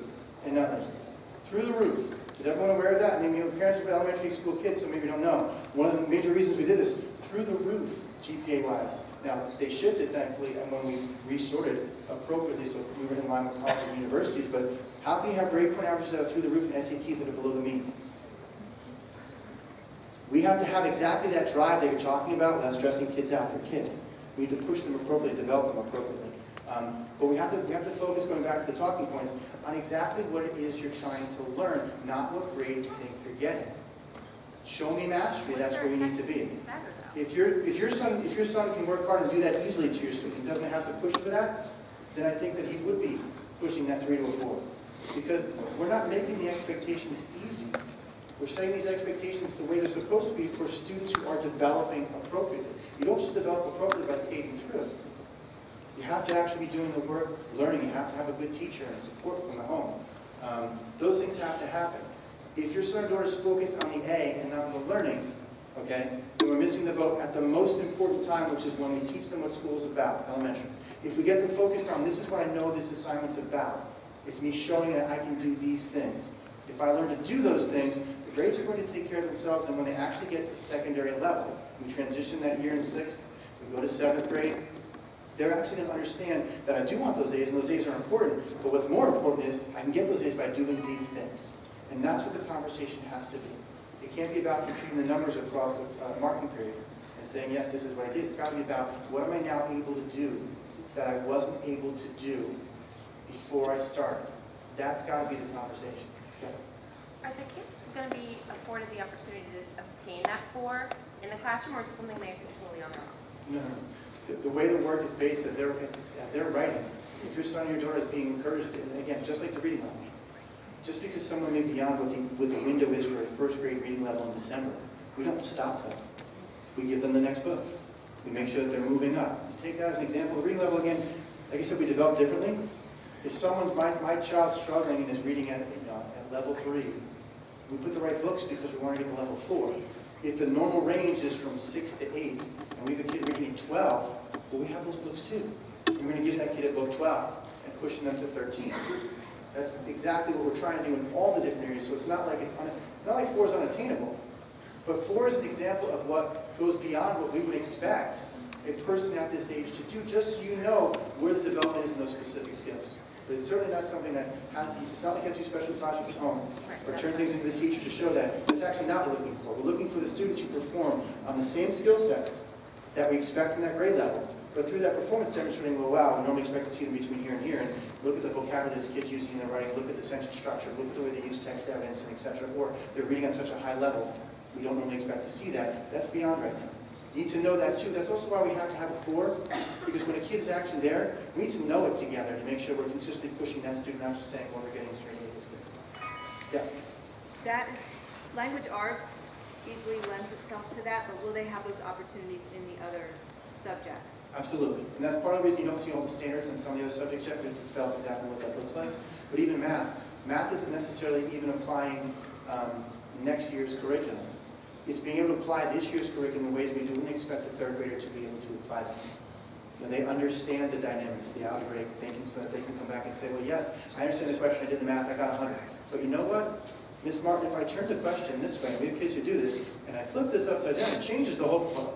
We don't really expect a 3rd grader to see that yet. That's something we get in 5th or 6th grade. That's not necessarily in the 5th or 6th grade curriculum that they have to be working. They're taking what's in that curriculum and showing us they have a different level of understanding. And that's critical for us to know. Yes? Why is the system being implemented all the way to the high school? Sorry? Why isn't it being implemented all the way to the other grades? We'll go back to who asked the question about the grades. At some point, we have to have grades.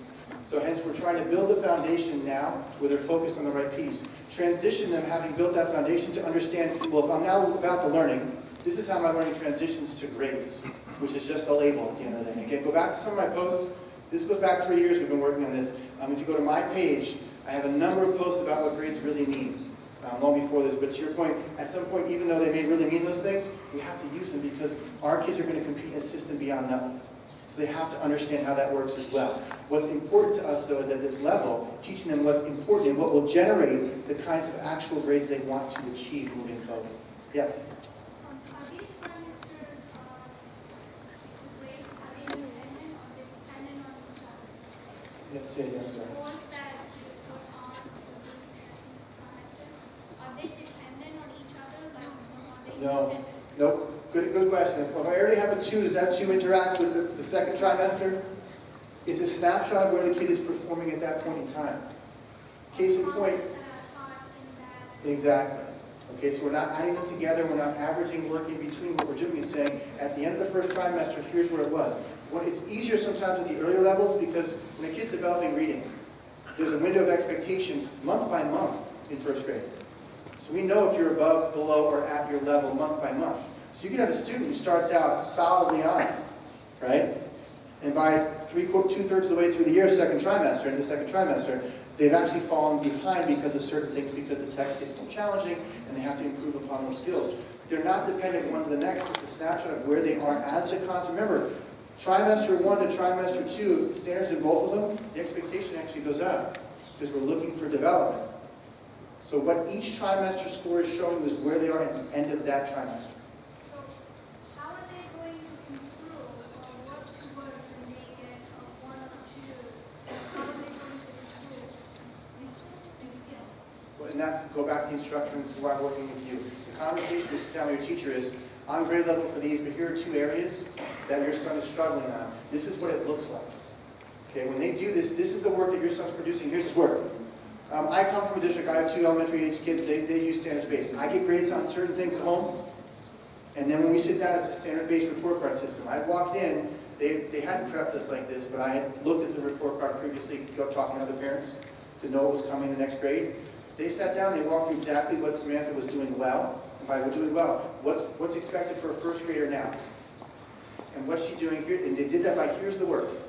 This is what Samantha wrote, this is what Samantha's reading, let's look at Samantha's math test, etc. Here's how she's doing, here's how other kids her age are doing, and no matter what, this is what's next for Samantha.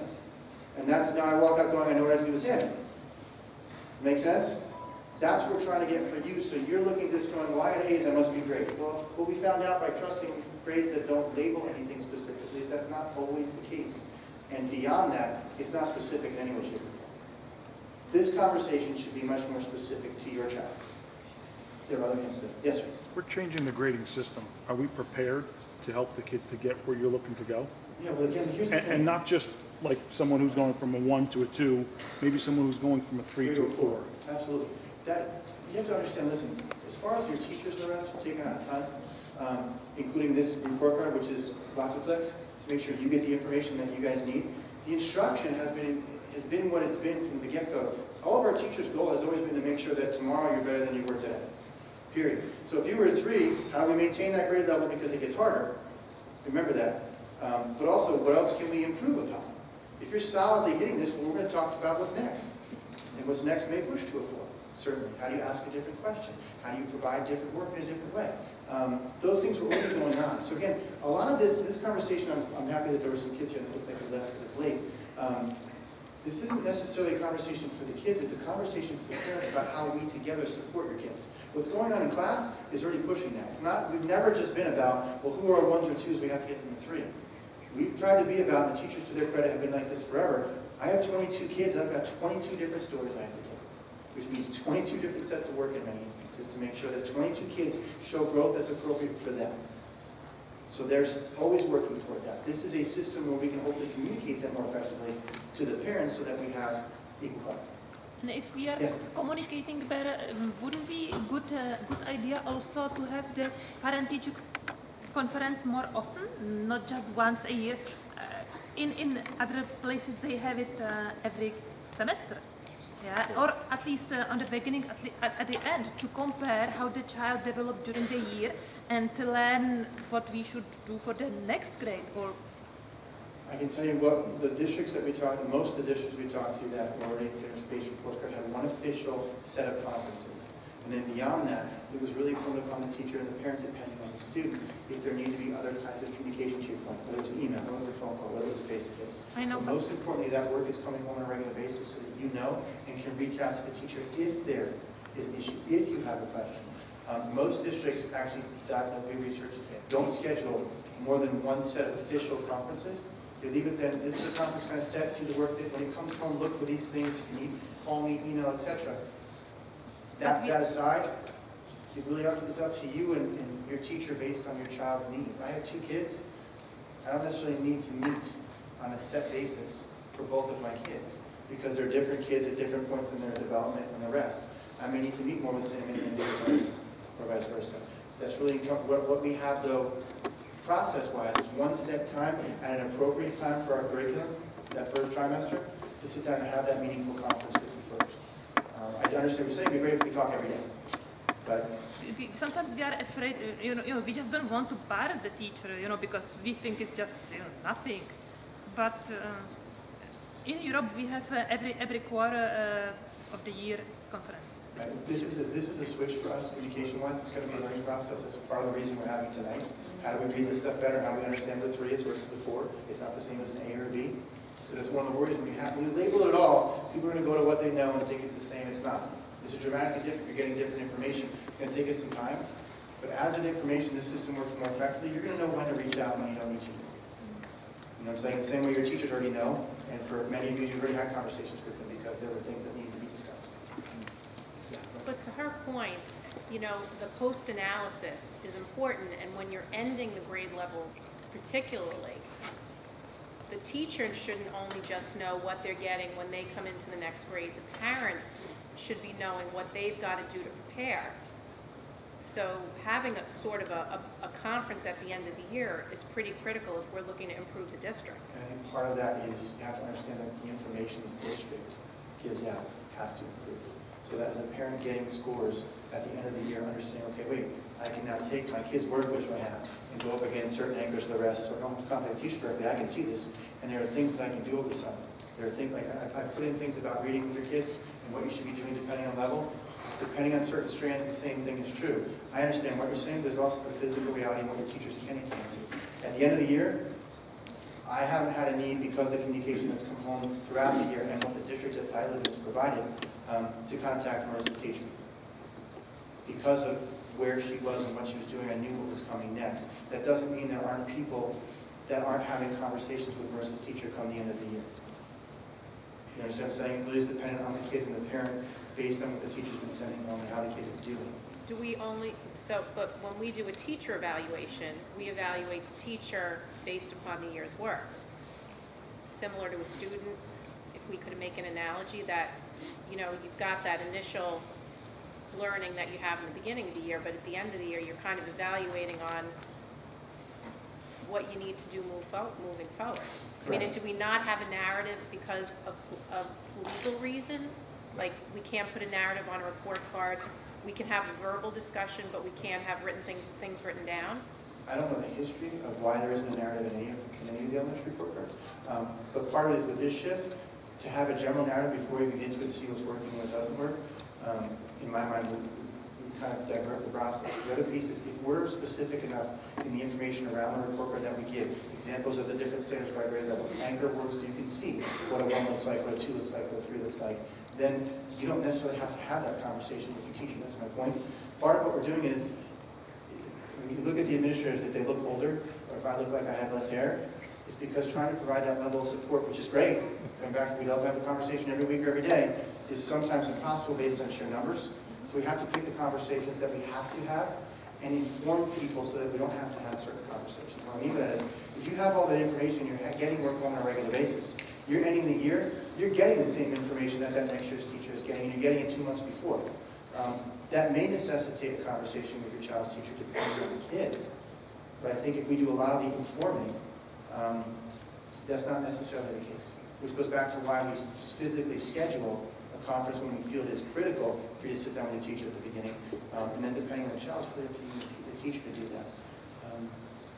As far as the narrative, I don't know what that would look like at this point. I think we're giving, if we have the other district resources available to parents, you go into your parent portal and you find these documents, we may have to have more things like this or more questions in general, so we're going to read those pieces. But once you do, sit down face to face with your teachers who can provide necessarily any more information, depending on your child. Yeah. Since we won't be equipped with the information because the report cards come out a few days after, will the teachers be telling us 1, 2, or 3, or 4, or? They're going to be showing you. Will they have the information there to know what specifically we need to discuss? They're already aware of where your kids are. They'll be showing you work to talk to you. Here are some trouble spots we want to talk about. This is what it would look like if we do. I'm working with your son to do X, Y, and Z. Here's some examples of what they're doing in other pieces. They're right where they need to be. So you're going to see, those kinds of phrases, right? Those are 3s. So then on Friday, there shouldn't be any surprises.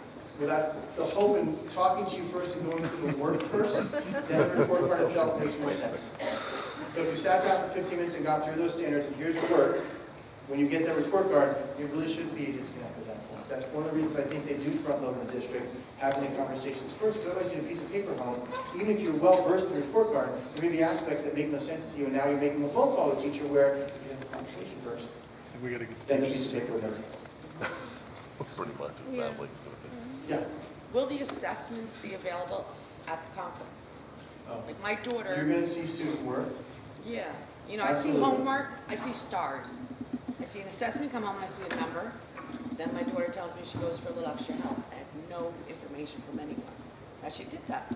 So will I see these assessments at the conference? You will see the examples of student work that show you where your students are performing currently. When I get questions about the assessment, one of the decisions that I've said so many people is that certain common assessments are not sent home. There's a reason we do that as far as assessment security, because we want to make sure that the assessment data isn't compromised, and when your son or daughter takes it this year, when we get scores on someone next year, they're just as valid and reliable. Shouldn't they be changed every year? Not necessarily, not when you have a valid assessment. It takes a long time sometimes to make sure that the question you're asking is the right question, asked the right way. There's no reason though why, again, my point is it comes back to the work. When you're having a conference about these things, you should be seeing what your child is doing. Whatever the assessments that are appropriate, those things should be put in front of you so you can say, yes, I saw. I can request it to go make sure these assessments are there. Well, when I say these, the teacher's going to show you the assessments that validate the actual standards that were followed. Okay. All right, but that doesn't mean they're necessarily going to have every single assessment the kid's taken from one to the next. Well, she's taken 4 so far, so they should all be there. It depends on what standards are being Depends on followed. what? On the standard that's being followed. Like I said, different assessments or assessing standards are different. Okay, and also remember that the first assessment in September, whether it was common or not, may not be accurate when it comes to the snapshot of where your student is now. And that's the critical piece. Yep.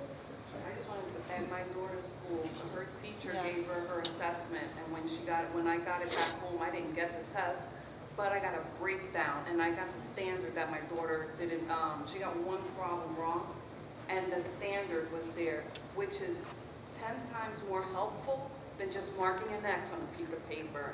So I don't know if your school is doing that, but it was the first time I saw it, and I thought it was amazing to see. And I'm a literacy coach at a school, and I would love to start seeing that in my school because it's true. An X on it doesn't really mean anything. No, but if you tell me what standard my daughter is not doing well on, now I know that, I have the Common Core Standard app on my phone. So I'm a step ahead, and I can look on there, and I know already what my daughter needs to be doing in first grade. So when I go on there and I see the standard that she got wrong on the test, I know how to help her now. So I think that it helps tremendously. And you might not see it now because of you're so used to ABs, and when you get an assessment back, it's just, got this one wrong. But that really, when you think about it, really doesn't tell you much. No. Giving you the standard and the skill that your child has, didn't do well on, now that gives you all the information that you need to help your child. And that's why the work that you're going to see, I'll pay you later for that statement, thank you. That's why the work that you see will be the work that your teacher, who's the certified professional working with your student at that grade level in that content area, had to give them so they can show you this is where your child's work is. It's not saying here's everything from the last 90 days. It's here are the important things that show you exactly where he or she is now. And if it's specific like that, you can all go to Common Core app, it's free. But you can all break down those pieces. One of the things, we're in a great deal of change right now as a district, but really as an educational community. Park is giving us information we've never had before. Standards have changed in the rest. The state has provided us a wealth of examples of the rest. We want to try and put that out to you in small pieces like this so that at some point, whether you have the Common Core app and our literacy coach or not, you can see what these standards mean. You can see the assessment. You can go on and say, okay, this is what my student's supposed to know and be able to do. So now we have kids, we have those parents. I know full well. Once they go up there, we want to see 4s, right? So what we're going to do is we're going to take this year's work and next year's work, and this summer, that's what Tommy's doing all summer long. And then you can sit down with the teacher and say, so Mrs. Christian, here's the writing. I know, he already does this, he does this, he does this, it's so cool, right? That's an informed parent. There's nothing wrong, as long as, again, I say socially emotionally, we're not stressing kids out. Right? To be something they're not necessarily today, but they could be tomorrow. As long as we're not doing that, there's no reason that together we shouldn't be pushing kids to grow. So that's what it's about. Yes? Yeah, I think this is wonderful. I mean, I already know, because whenever you get an A or a 100, I would always question, okay, where are you failing? Because I know you're not perfect. I know my daughters are not perfect, even though I want to think they are. And now I'm really going to see the areas where they're very weak, and I will work on that, and I already know which areas their strengths are because I see them every day.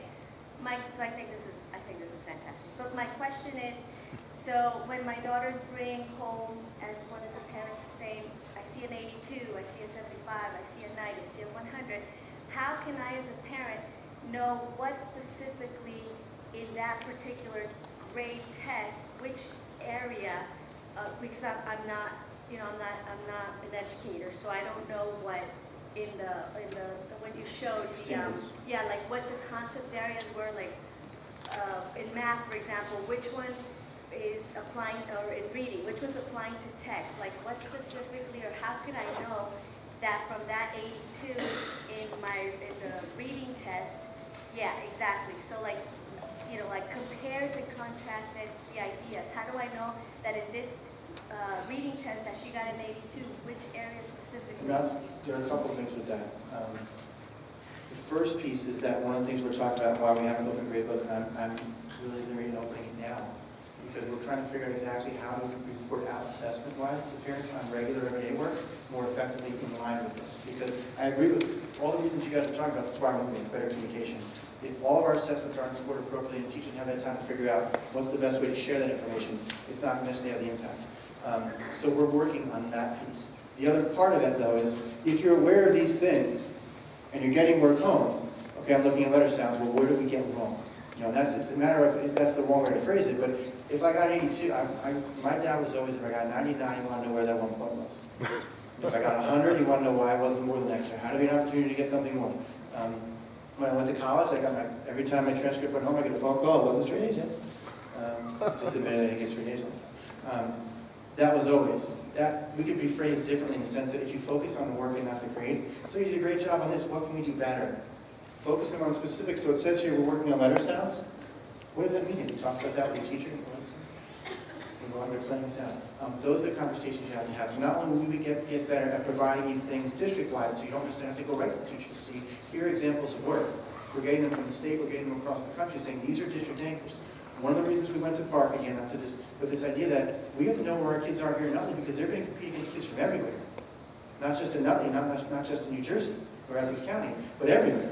So how are our kids performing? Are they the most prepared? We should be asking the same questions you're talking about. We want to make sure that this is one step, but moving forward, you get more and more feedback like that. But right now, going back to the talking points, every time you get something home, explain to me what you did. How was it? What was this about?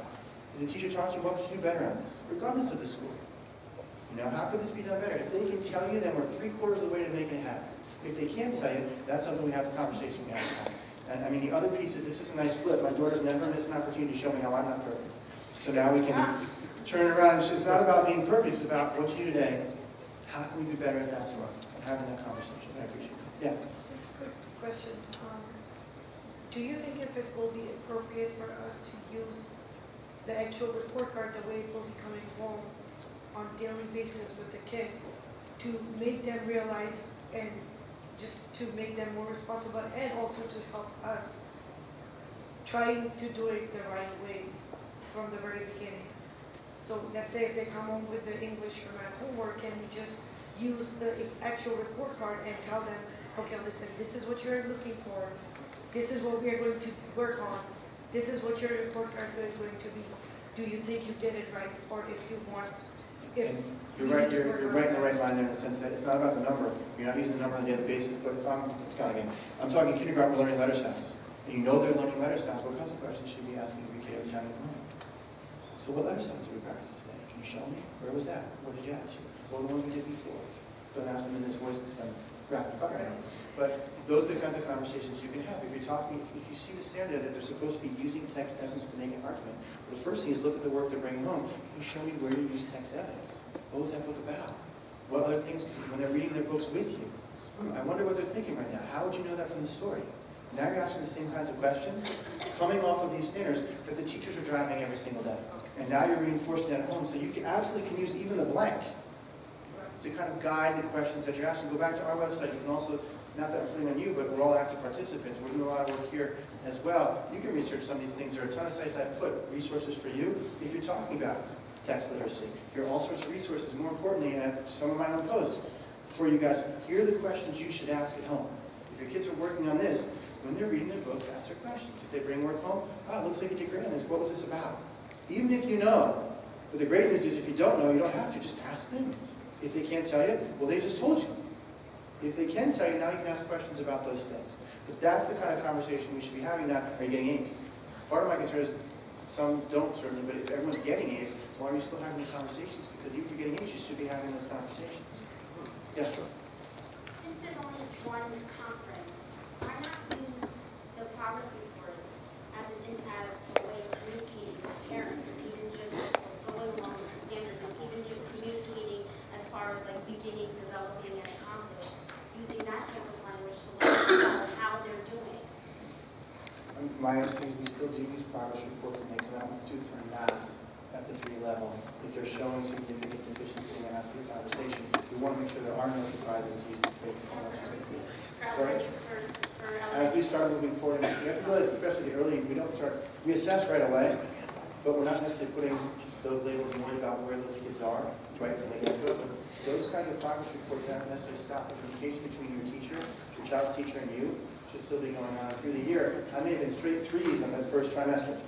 And for whatever reason, I hit a wall, understanding-wise, and I fall off the cliff in certain things. That's where communication really should happen. And you should see that work coming home as well. No, I understand that, but between the first trimester and the second, you're saying that the communication will be valid as far as using the progress report? If students, my understanding is that conversation you're going to have a format that matches this for progress report in. But that communication from a teacher, if a student's struggling with something, that conversation should still be going on so that you're awake. And you're awake the entire trimester before you realize you can do something about it. There were certain points in time that we issued progress reports prior. But it's a conversation now, so it's always going to be a conversation initiated by us, not a conference. How will we? No, not necessarily. I'm saying the whole point of a progress report is to initiate that conversation. But there's you just said there's no actual formal progress report. Right, teachers have been down. Moving forward, as we have the report card, if that's something that, again, grade levels have been different. If we need a different progress report so they can click certain things to drop in the portal for you so you have that information, it's something we can put together moving forward. But either way, if someone's struggling, that communication should happen. And it shouldn't be incumbent upon you to notice it.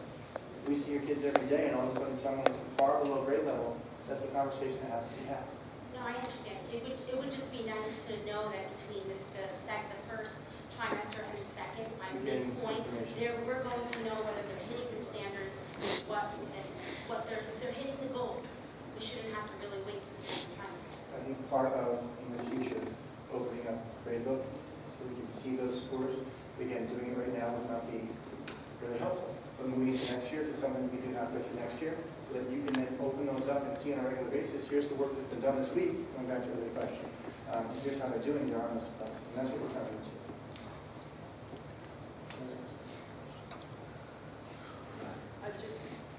So what this lady was talking about before with the grades, I know I mentioned it before, but I don't know if the question, it's just something you're working on as far as, when a test comes back, as far as, like that lady that spoke before, but she left, getting back that, on this writing piece, these are the 3 things that my student has a 2 out of 4 or a 2 on, so that I know what to work on. Like if my student gets an 80, my child gets an 85, how is a parent going to know these are the standards I need to work on? An average parent isn't going to know that.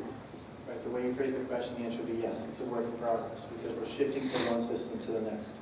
And there's no way to do a perfect shift where we just translated everything over, and magically we've gone from grading to standards-based with no change. Every teacher is... Our goal is to move to a system where everything is completely aligned, so you're getting that information online, you're getting information with work coming home, and I trust the teachers are different. Now, the first grade is very different than fifth. So talking with the 5th grade teachers, it's a different conversation about what they do and how than it is talking to 1st grade teachers. We have to kind of step into the system and get this. This is why we're trying to have ongoing communication with all of you, because your questions are valid, and we want to get to the same place. But I don't know a single district that's ever, the ones that have tried to go from A to Z, either just telling teachers or working with teachers, imagine Z never ends up being what it's supposed to. So we want to make sure we hit every letter of the alphabet to get to where. Went to Z without going through the alphabet. And that's what's funny is this isn't Z. This is. So eventually there'll be maybe progress reports are aligned. We have to make sure that each piece will be aligned. moving forward is aligned. What that's going to look like is going to be determined by conversations that come out of this. What do we actually need? What would it look like? What would be most effective?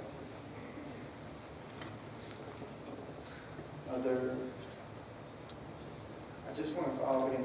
A lot of this has changed, and a lot of this you realize the kids who are the people who have really been impacted the most, but seem to have been impacted the least, are the children, because the instruction, the teachers have done a good job of trying to transition all these different pieces into classes. And the things that are coming home, especially for the younger kids, this is just what they know, which is a good thing. Our middle-aged kids, our 7th and 8th graders, we changed math and the rest. There were huge gaps that had to be filled, and they were impacted the most.